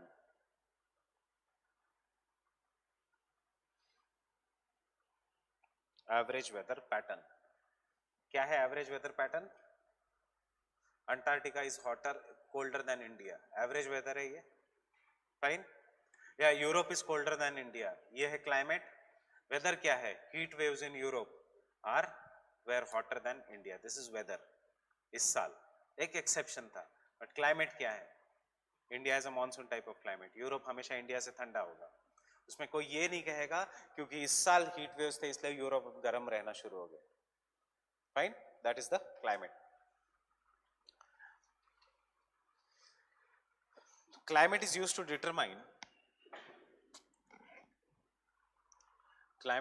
determine large scale weather patterns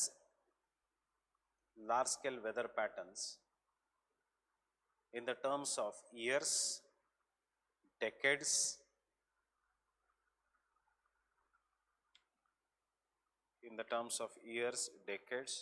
or also geological ages.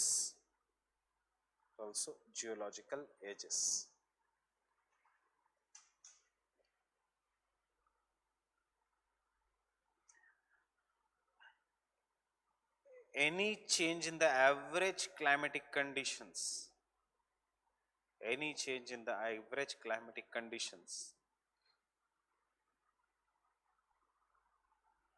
after analyzing weather patterns,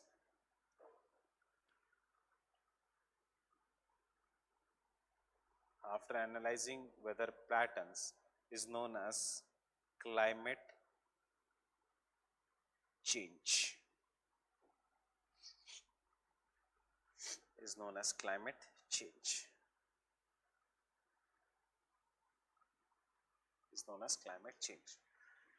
climate change दो type के होते हैं, local या global. Global means which is acting across the world.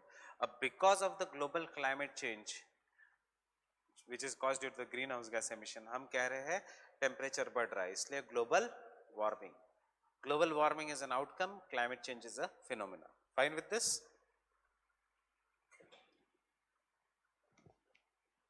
Getting it? Question: differentiate between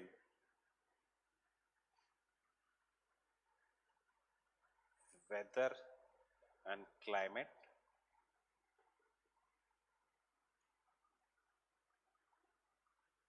what are the tools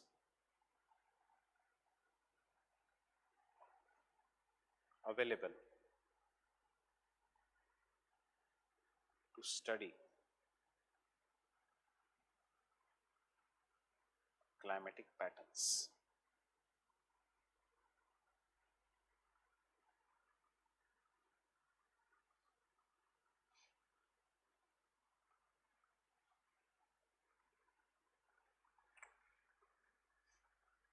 The tools which are available for weather patterns are also the tools for the climate patterns. The only thing is data को जब हम इकट्ठा करेंगे they are the climate patterns.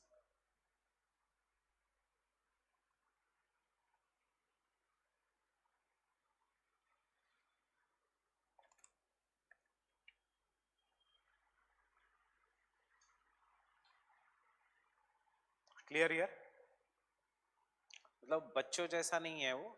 Weather क्या है जो हम GS में पढ़ते हैं 25 साल के लिए, डेली ऐसे आंसर मत लिखने दो, आंसर प्रॉपरली एनालिटिकल लिखो.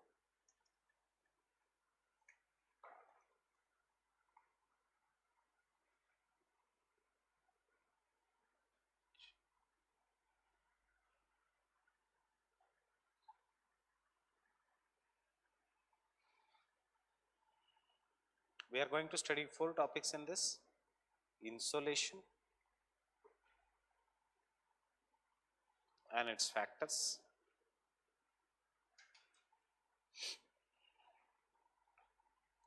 temperature and its factors,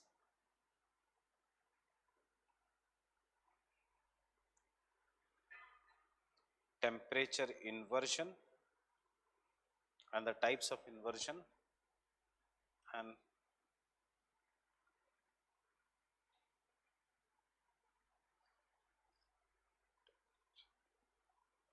a modest temperature.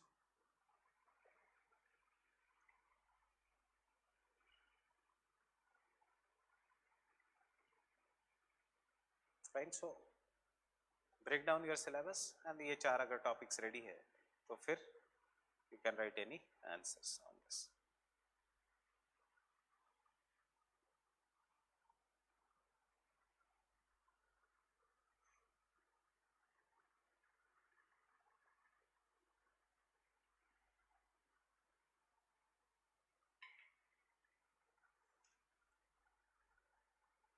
Can I continue? Coming to insolation. What is insolation? Again, don't write anything till the time I ask you. You are free to take the notes.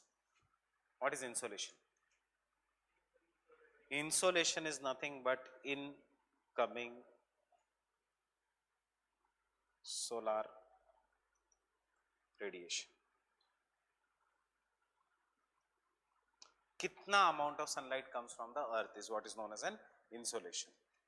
This incoming solar radiation, if you know the law which is known as Planck's law.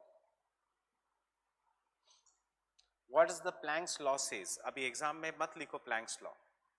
The Planck's law says that any kind of an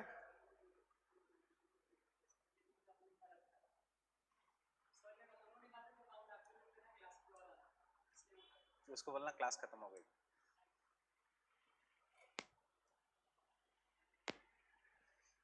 Manu को नहीं करना होगा काम, बोल दिया class के बाद आ जाए. So Planck's law. What does the Planck's law says? Planck's law says that any region which is any body which is having a higher heat, जो primary heat का source है, that will always give out the radiations in the form of short waves. कौन से है short wave radiations? If you look at the electromagnetic spectrum,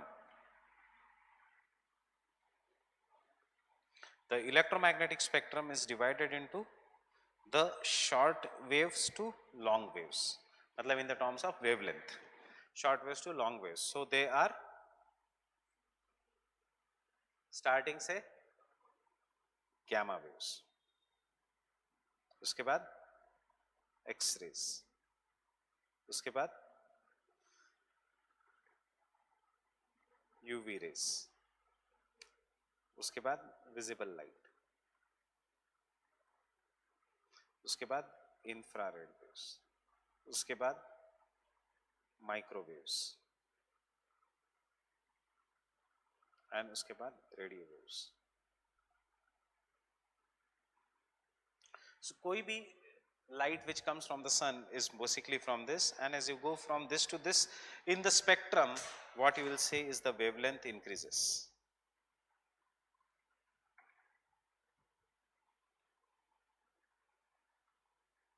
Right? So gamma are having the smallest wavelength, उसके बाद X rays, उसके बाद UV rays, उसके बाद visible light. Visible light में भी blue, violet, VIBGYOR, Indigo, blue, blue के बाद ग्रीन, ग्रीन के बाद येलो, येलो के बाद ऑरेंज, ऑरेंज के बाद रेड. ऐसे है visible light.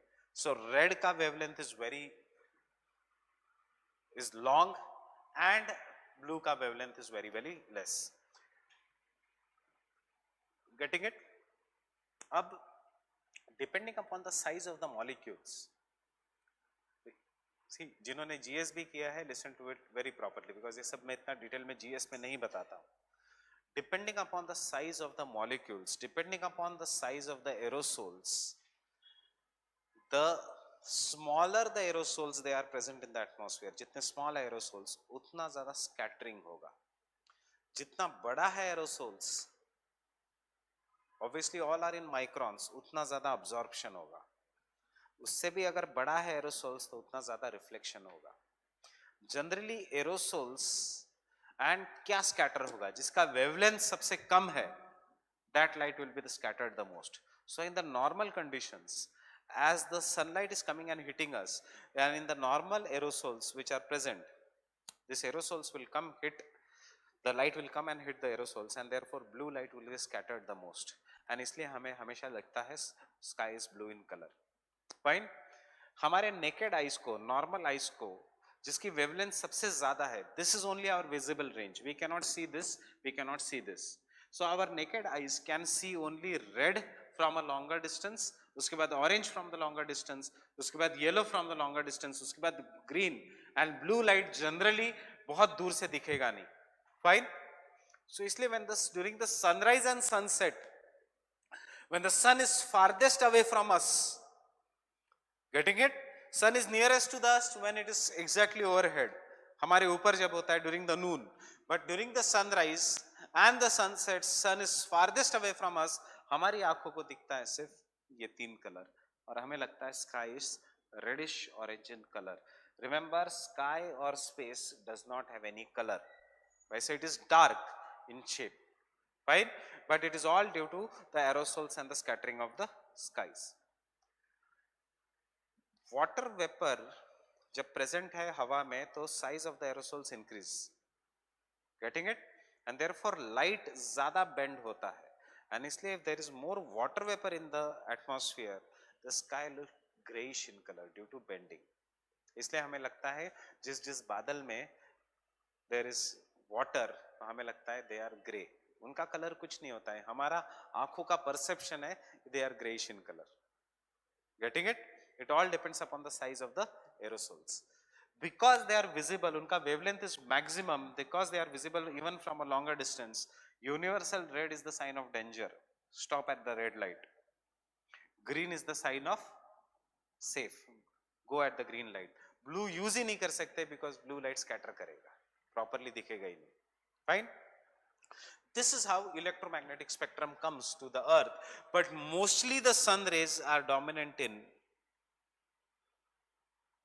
short wavelength, out of which UV rays rarely reach the earth, and Planck's law says that any secondary heat ka body which is heated from the primary heat, for example sun will heat the earth, sun ka wavelength will come in the form of short waves, and the earth after heating will give out long wave radiations. They will give out, so any secondary heat ka body will give out long wave radiations. So earth ka terrestrial radiation is given by long waves, are in the form of long waves. Solar radiations are always in the form of short waves. Greenhouse gases are those gases which will allow the short wave radiations but will not allow the long wave radiations to trap the earth, and therefore they will be trapped inside the earth. Getting it? They will not allow the long wave radiations to escape. Earth generally gives out all the long wave radiations, but earth ka long wave radiations which dominate is infrared. Getting it? So iske karan, because the long wave radiations are trapped inside the earth, especially the infrared waves, therefore the temperature, sensible heat jo hame feel hota hai, it increases, and we say that temperature has increased. So what is the basic difference between the temperature and insolation? Insolation is always in the form of short waves. Temperature is felt by long waves due to the trapping of infrared radiations by the greenhouse gas. What happens to the visible light? Most of the visible light is utilized for the process of photosynthesis. What happens to the radio waves? Earth naturally cannot produce radio waves. Earth naturally cannot produce microwaves. They are produced by some instruments. अगर अर्थ naturally कर लेता radio waves तो सिर्फ Reliance, Vodafone, Tata यही company mobile की company नहीं होती. हम बात करते और हमें मोबाइल्स की जरूरत नहीं पड़ती. Because radio waves have the longest wavelength, means they can travel the longest distance. So radio waves are very few. जो अर्थ सन का इंसुलेशन comes, जिसके साथ वो रेडियो वेव्स आते हैं, वही रेडियो वेव्स फिर गवर्नमेंट बेचती है इन the form of 2G, 3G, 4G, 5G spectrum. Getting it? So this is what is the insolation. So what are the factors that affect the insolation, and how it is different from the temperature? अब in simple words, whenever you get confused in the examination, याद रखना insolation मतलब धूप. So what is the factors that affect the insolation? Timing of the day, when the sun is vertical or sun is horizontal. Rather than timing of the day, can I say angle of the sun's rays? If the sun rays are vertical, insolation is more. If the sun's rays are inclined, insolation is less. Sun's rays are vertical in all the regions that are located between the Tropic of Cancer and the Tropic of Capricorn. More or less the sun rays will be vertical, and the sun rays will become more and more inclined as you move away from the tropics. Because of the vertical sun rays, heating is greater in the tropics and therefore temperature is high. Understanding everyone? Fine. Secondly, angle of the sun rays also depends upon the position of the midday sun. If the sun is vertically overhead, 12 baje, vertical sun rays. If the sun during the dawn and dusk, inclined sun rays. Getting it? So one is the inclination. Second is, have you realized धीरे से from last 7 days some things are changing. पहले 6:30 को अंधेरा नहीं होता था, अब 6:30 को अंधेरा हो रहा है. Why is this so? Because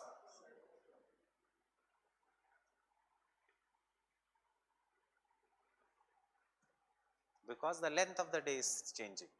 Why the length of the day is changing? Because the sun is slightly going into the southern hemisphere.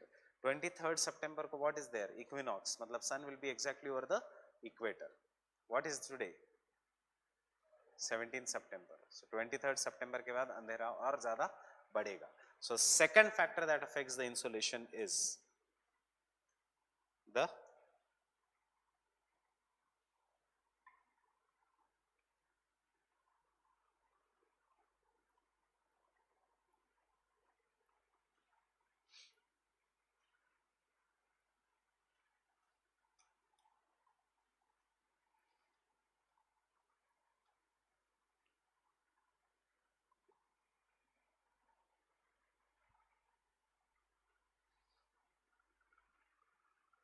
which depends upon the position of the sun. And this position of the sun changes due to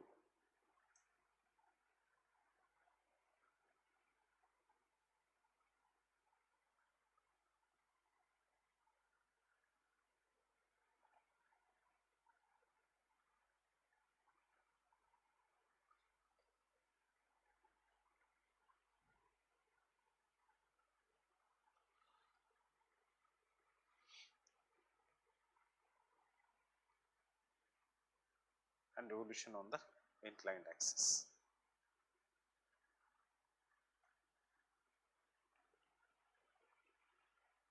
Fine. How? Give me 2-3 minutes.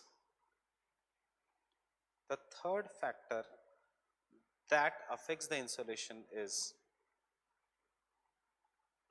effects of atmosphere.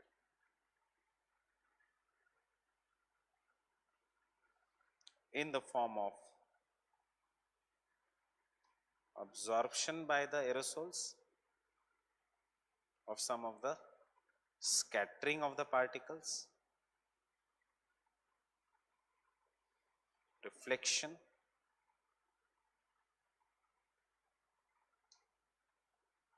etc. That is, the sun rays will be absorbed by some of the aerosols, will be scattered, generally blue light, and some part will be reflected. And thus, जितना ज़्यादा aerosols or dust particle in the atmosphere, इसलिए हम कहते हैं it is related to global cooling. Sun rays कम हो रही है. Are you able to relate? And the last is, इसी reflection को we will study separately, and this is what is known as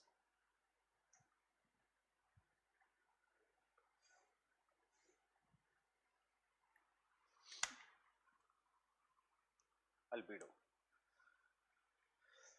The reflective property of any substance.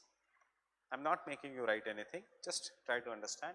The reflective property of any substance, when it is expressed in the terms of percentage, is what is known as albedo.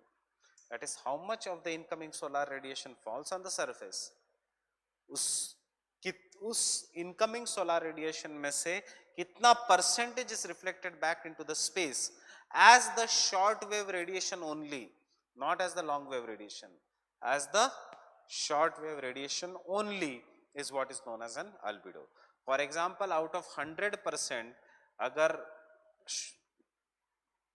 86% is reflected back, then we will say 86% is the albedo. मतलब ये जो 86% which is reflected back will not take place, will not take any role in heating the earth. Heating the earth में जो absorb हुआ 14%, जो absorb हुआ which becomes the long wave radiation, this 14% will only take a part. 86% space को lost हो जाएगा. Understanding? So can I say albedo is an important factor that plays a role in the heat budget of the earth? जो substances जिसका albedo ज़्यादा है, जिसकी reflectivity ज़्यादा है, they will be cooler surfaces.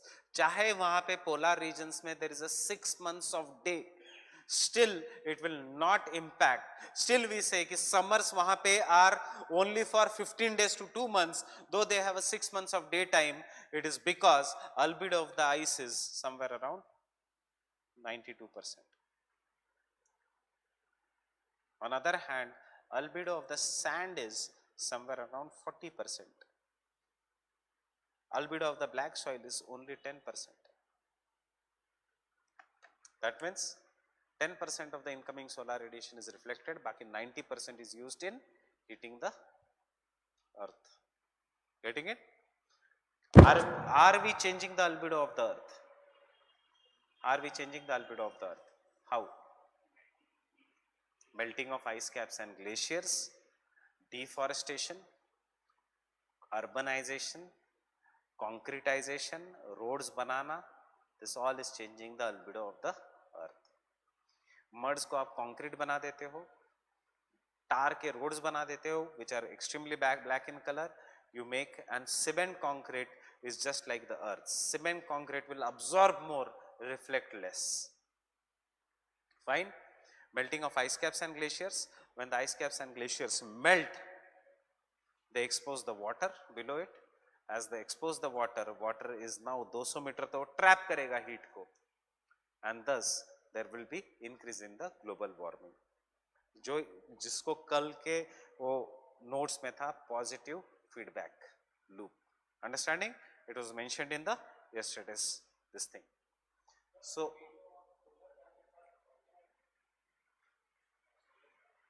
albedo of the solar panels तो high नहीं होना चाहिए. Why? Because if it is high, तो फिर सोलर एनर्जी कैसे जनरेट होगी? सोलर एनर्जी, इनफैक्ट वहां उसका अल्बिडो और कम करने के लिए उसमें कॉन्केव मिरर्स दिए जाते हैं, so that they will point it, and they are always dark black in colour, because जितना डार्क है सब्सटेंस उतना मोर अब्जॉर्प्शन, जितना लाइट है सब्सटेंस उतना मोर रिफ्लेक्शन. बेसिक कंसेप्ट जो हम कहते हैं कि इंडिया में समर्स में सफेद कलर के कपड़े पहनने चाहिए, ब्लैक नहीं पहनने चाहिए, it is all based on the albedo. Fine. Understanding everyone? So these are the 4 factors that affect the insolation. कौन से 4 factors? Inclination of the sun rays, vertical है या the inclined है, horizontal तो exactly नहीं होगा, inclined. Vertical है तो वो कम layers से जाता है, जितना कम layers और कम distance cover करता है उतना less effects of the atmosphere such as absorption, scattering is seen. Plus it is falling on a smaller area, therefore heating up a area more. If it is inclined, it will fall on the larger area. If it is vertical, it will fall on a smaller area. Inclined falls on a larger area, it has to heat up the more surface area. Secondly, jitna inclined means it is traveling a larger distance. Getting it? Or it is traveling a larger distance. इसलिए तो red and yellow के colours है, जितना larger distance उतना effects of the atmosphere in the terms of absorption, reflection etcetera. Second, length of the day. Longer the days, more the insolation and therefore more heating. Longer the nights, more terrestrial radiation and therefore more cooling. General याद रखो, more terrestrial radiation, more cooling, because अभी greenhouse gases नहीं बढ़ाए हैं हमने, एक general geography. Third, effects of the atmosphere, and fourth is the albedo. Clear with this? Any doubts यहां तक?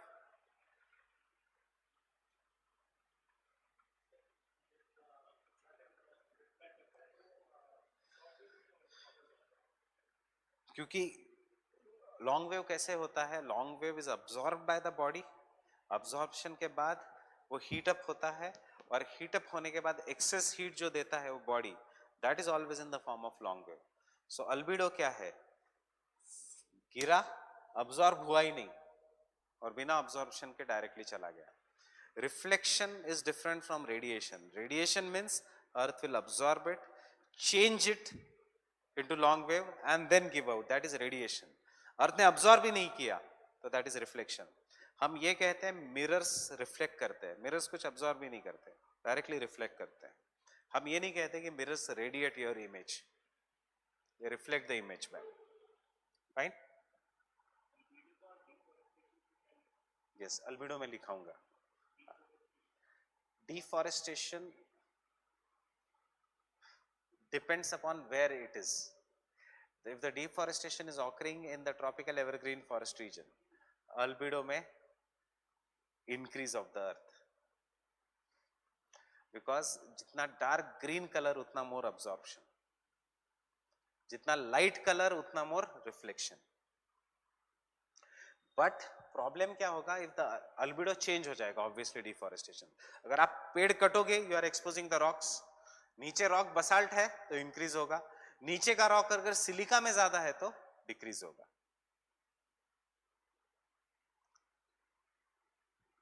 Getting it? अल्बिडो इसलिए इंपॉर्टेंट है because change in the albedo results into formation of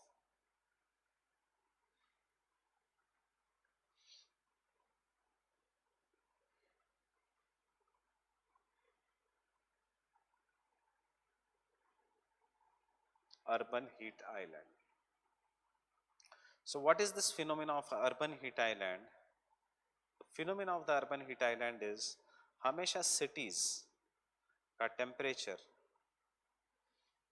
will be 2 to 5 degrees Celsius greater than the surrounding countryside, and this effect is what is known as urban heat island. Understanding the basics? Clear with this everyone? थोड़ा एक mind map बन गया.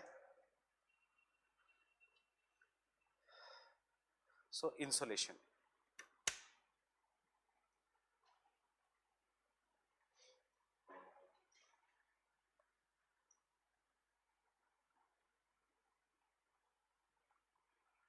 It is a measurement of incoming solar radiation.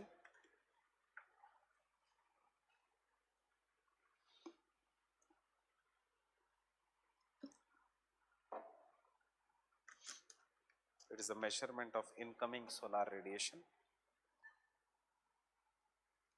expressed in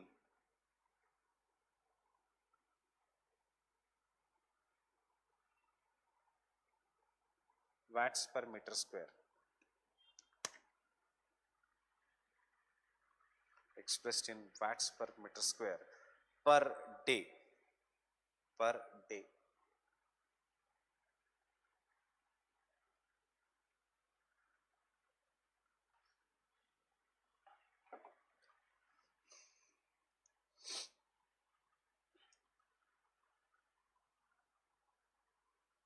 direct insolation देखो, अगर सब कुछ printed notes में होता तो नहीं लिखा था.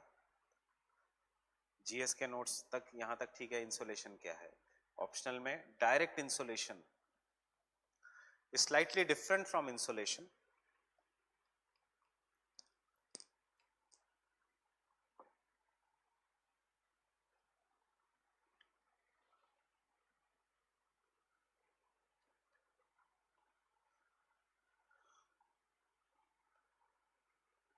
Direct insolation is the difference between solar constant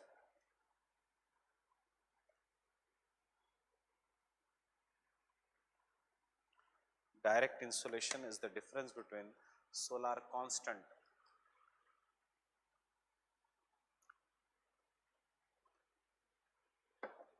what is solar constant? कितने रेज सन के सरफेस से निकले हैं, that is the solar constant. Fine. Solar constant and the insolation, difference between solar constant and the atmospheric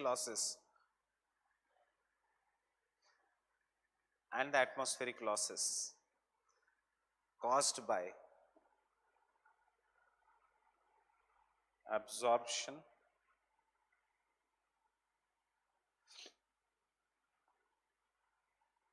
and scattering.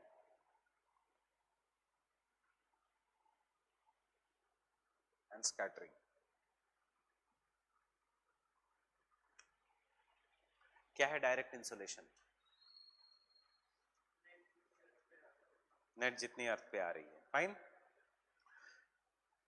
You cannot change solar constant. Sun चाहे आप यहाँ पे nuclear bomb फोड़ो, deforestation करो या ना करो, सन तो उतनी एनर्जी देने वाला है.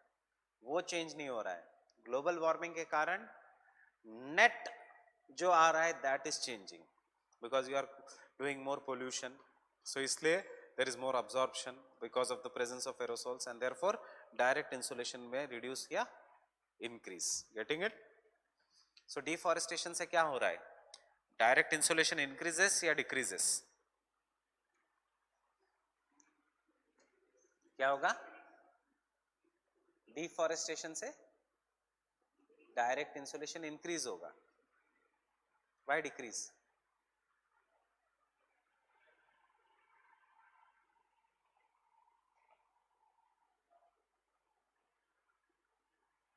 Now there is no tree. Direct insolation has increased. Getting it?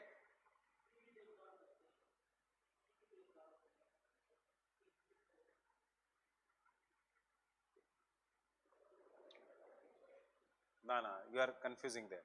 Direct insolation मतलब ग्राउंड पे कितना आ रहा है, ट्री पे नहीं. ट्री इज अब्सॉर्बिंग, अब ट्री नहीं है तो अब्सॉर्प्शन कम, इंक्रीज करेगा. अच्छा, I thought you are saying decrease. Next, solar constant is the rate at which solar energy reaches the earth's surface, is the rate at which the solar energy reaches the earth's surface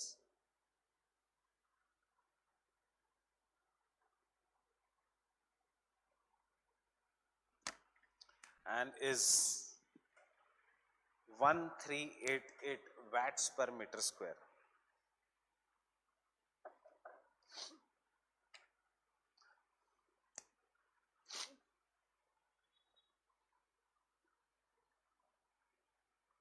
one three eight eight watts per metre square. इसी को NCERT ने दिया है to लैंगलेस पर metre square. Fine, सो कुछ भी एक value लिख सकते हो, टू लैंगलेस या 1388 पर metre square. Langley unit change हो गया इसलिए वैल्यू चेंज हो गई. Fine, langley this is measured in watts, langleys is measured in calories. Fine, next, diffuse insolation reflects to, diffuse insolation reflects to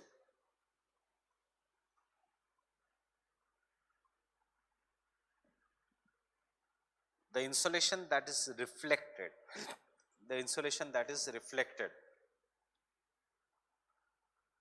in the sky, the insolation that is reflected in the sky. मतलब diffuse insolation is nothing but when you measure it from the earth you call it as albedo. जब आप ऊपर अगर measure करोगे कि कितना आ रहा है उसको आप कहोगे as a diffuse insolation. Understanding? Reflected in the sky.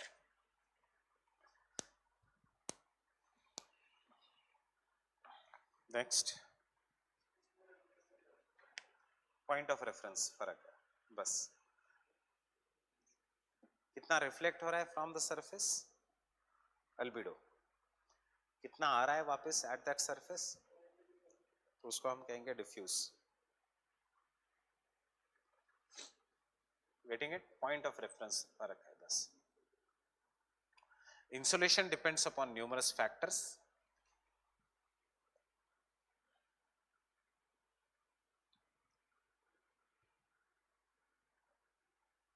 such as angle,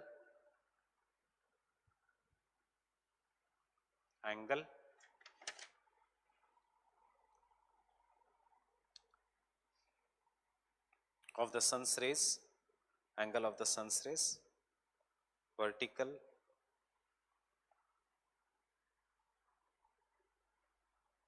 more insolation,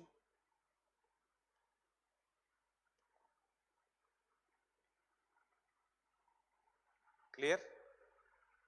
dictate नहीं करा रहा हूं. Vertical more insolation. If you want you can take this diagram.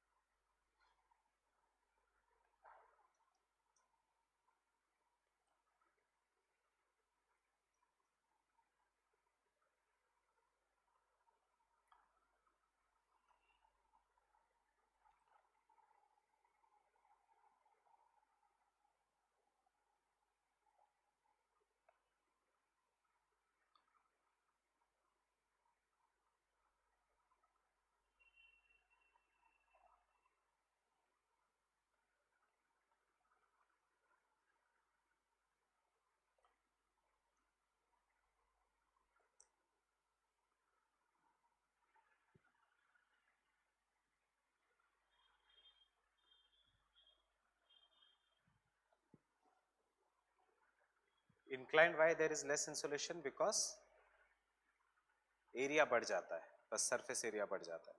Second, sphericity of the earth, or spherical shape of the earth?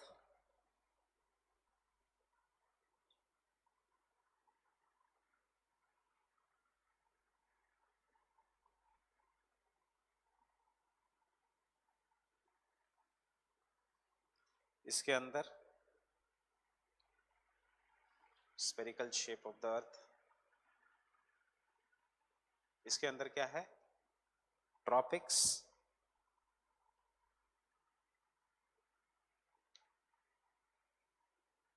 more insolation.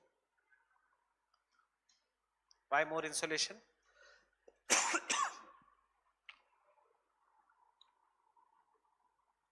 Because it is vertical and comparatively nearer to the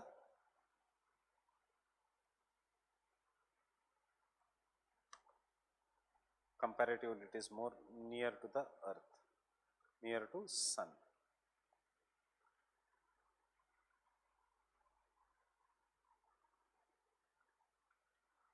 Polar regions,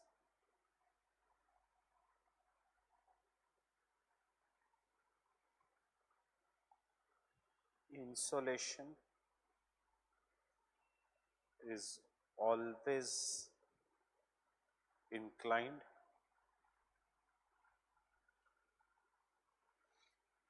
and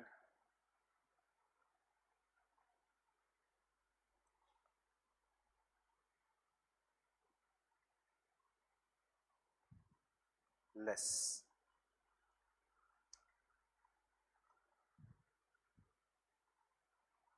Because sun's rays travel longer distance.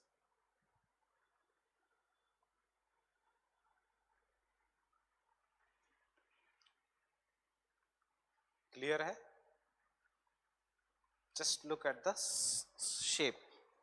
जो सन के पास है vertical, जो सन से दूर है angle बढ़ते जा रहा है. फाइन. इसीलिए इन द हायर रीजन्स तो 6 महीने का दिन 6 महीने की रात होती है. In that 6 months of day direct insolation बहुत कम होता है, इसलिए दिन भी ऐसे लगता है शाम के समय जैसा. It is not that very strong because there is more often diffuse sunlight than direct sunlight.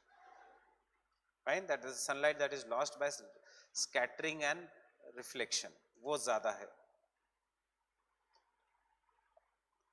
Third,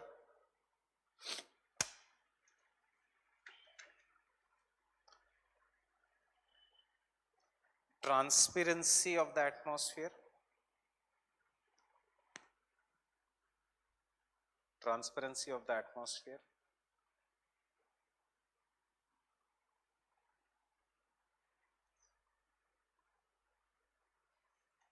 Transparency of the atmosphere. इसमें लिखना atmospheric particles and water vapor दोनों, atmospheric dust particles and water vapor absorb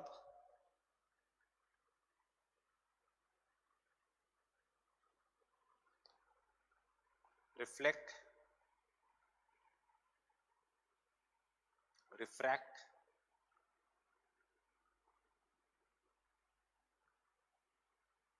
the insolation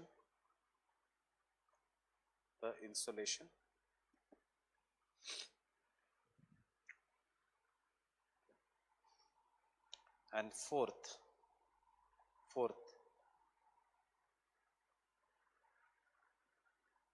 length of day.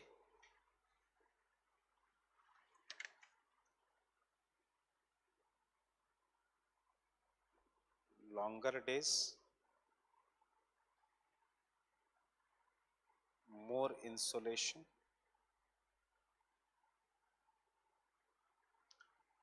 and therefore more heating.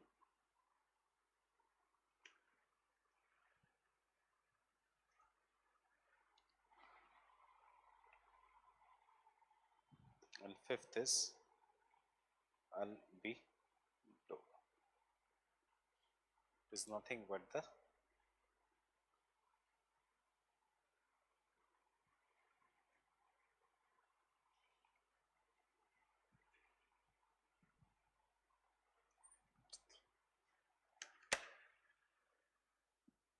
reflective property of the earth. Fine. Before I go further, temperature क्या है? जो heat हमें feel होती है. So अभी question आप answer कर सकते हो, what is the difference between insolation and temperature? 150 words में. What is insolation? Incoming solar radiation which comes as a solar constant. It depends upon the following factors. This insolation, depending upon the weather conditions, presence or absence of the clouds, forest or no forest, will be used to heat up the earth. The earth, after heating up, gives out long wave radiations which are then captured by the atmospheric gases. This long wave radiations will help in increasing the temperature of the earth, driving the weather patterns. So this sensible heat which is caused due to insolation is what is known as a temperature. Insolation does not result into any weather phenomena, but all the weather phenomena are done by temperature. Temperature we feel is due to the long wave radiations. Getting it? Insolation का हमारे इसमें ज़्यादा संबंध नहीं है. Insolation वही interested है जिसको solar energy बनानी है. इसलिए initially the International Solar Alliance was open to only those countries which are located in the tropics. Right? वो इस पे डिपेंडेंट नहीं था कि साइबेरिया में समर्स में तो बहुत ज्यादा गर्मी होती है, तो फिर रशिया को भी ले लो एज अ पार्ट. आपको गर्मी से लेना देना ही नहीं है. The solar energy is based on the insolation, right, not on the heat. गर्मी इज टेम्परेचर, धूप is insolation.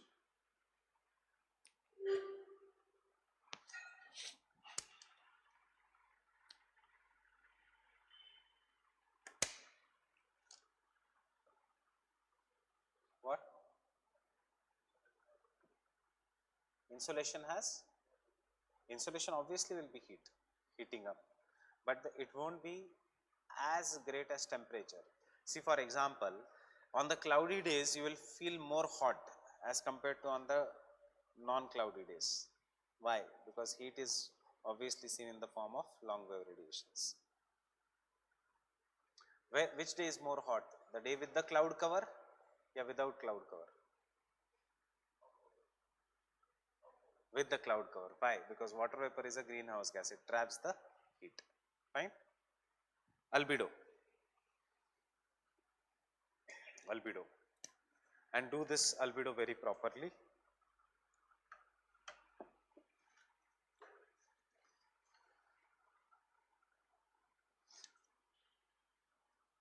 Albedo is the reflective property of the earth.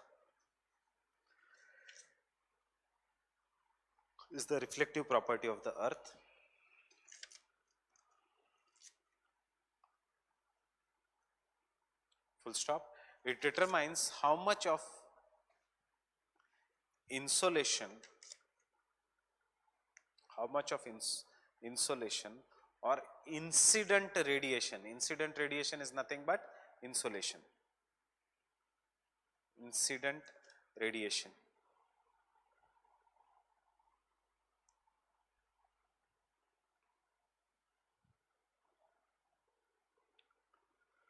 is reflected directly back into the space.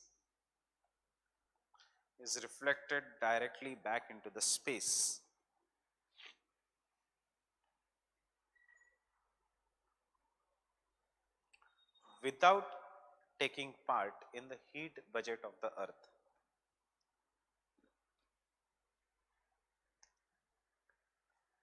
Without taking part in the heat budget of the earth.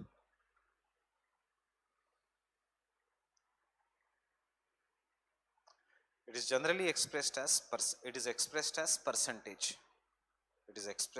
percentage.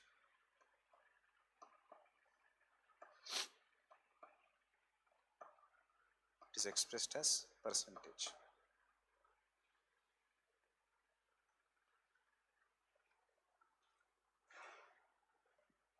The albedo of the lighter objects,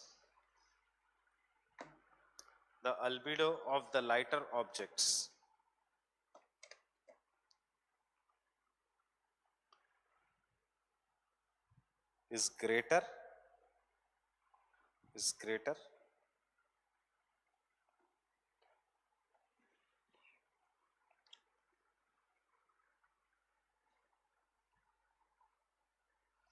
the general table of albedo is as shown.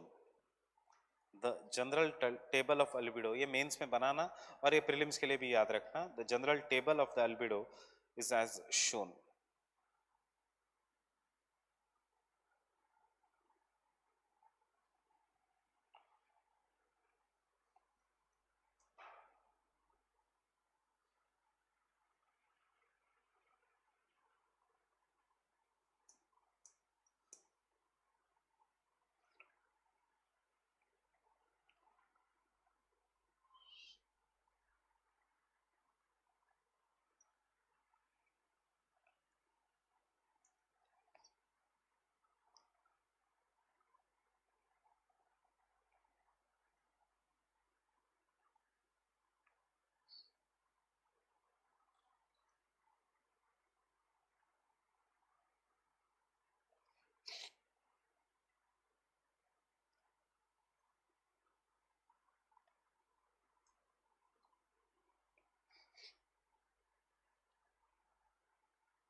I'm just, you can just write deciduous forest also. मैं थोड़ा और detail में दे रहा हूँ.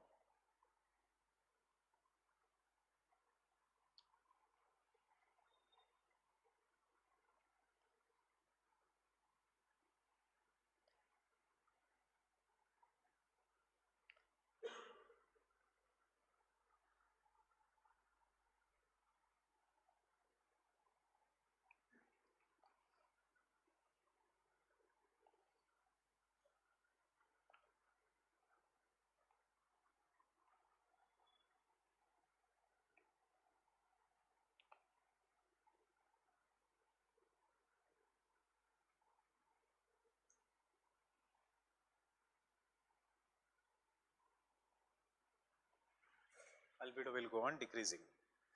Cirrus clouds, because they are made up of snow, उनका albedo is 96%.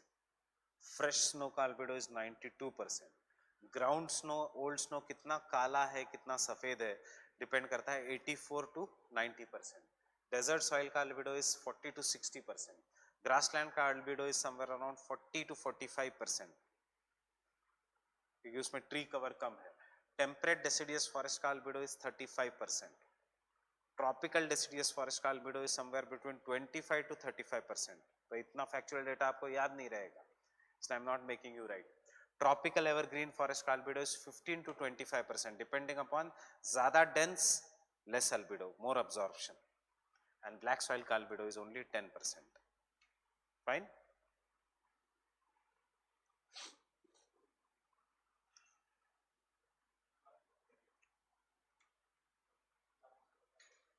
Clouds का general 27%.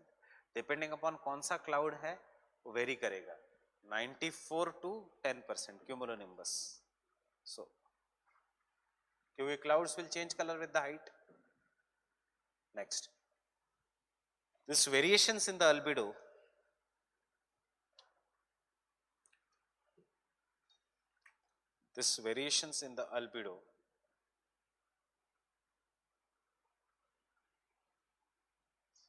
causes variations in the temperatures.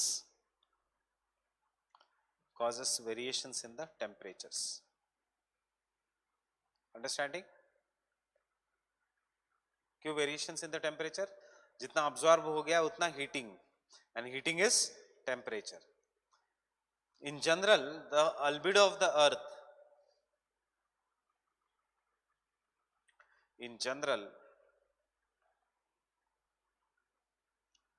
the albedo of the earth goes on increasing from equator towards the poles,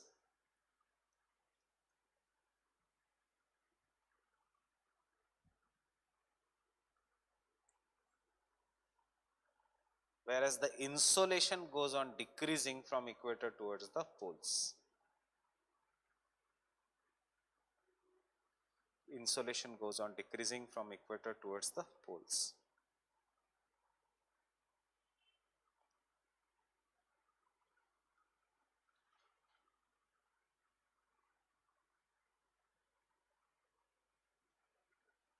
Albedo has an important bearing on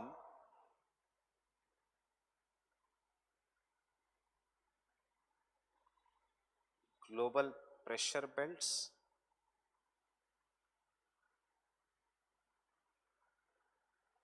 wind circulation,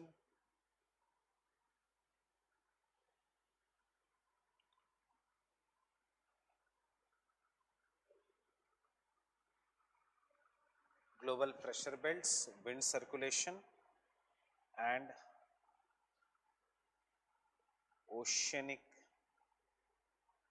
gyre, मतलब ocean currents and the oceanic gyre.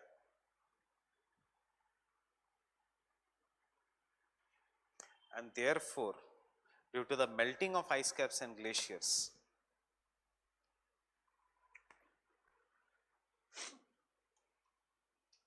due to the melting of the ice caps and the glaciers,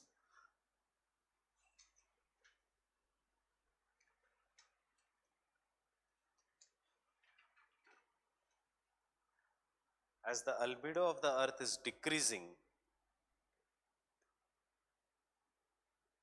as the albedo of the earth is decreasing,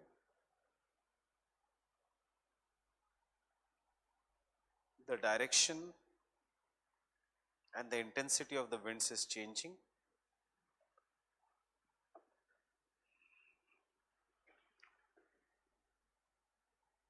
Winds is changing, sea level is rising, sea level is rising, threatening both polar as well as tropical regions.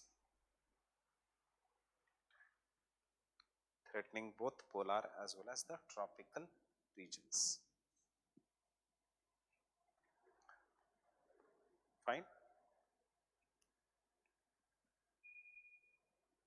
Let's stop here. Tomorrow we'll start with the temperature. वो जो question है insolation versus temperature थोड़ा सोच के आना, because इतना data है उसको लिखोगे क्या क्या क्या लिखोगे और क्या क्या नहीं लिखना है.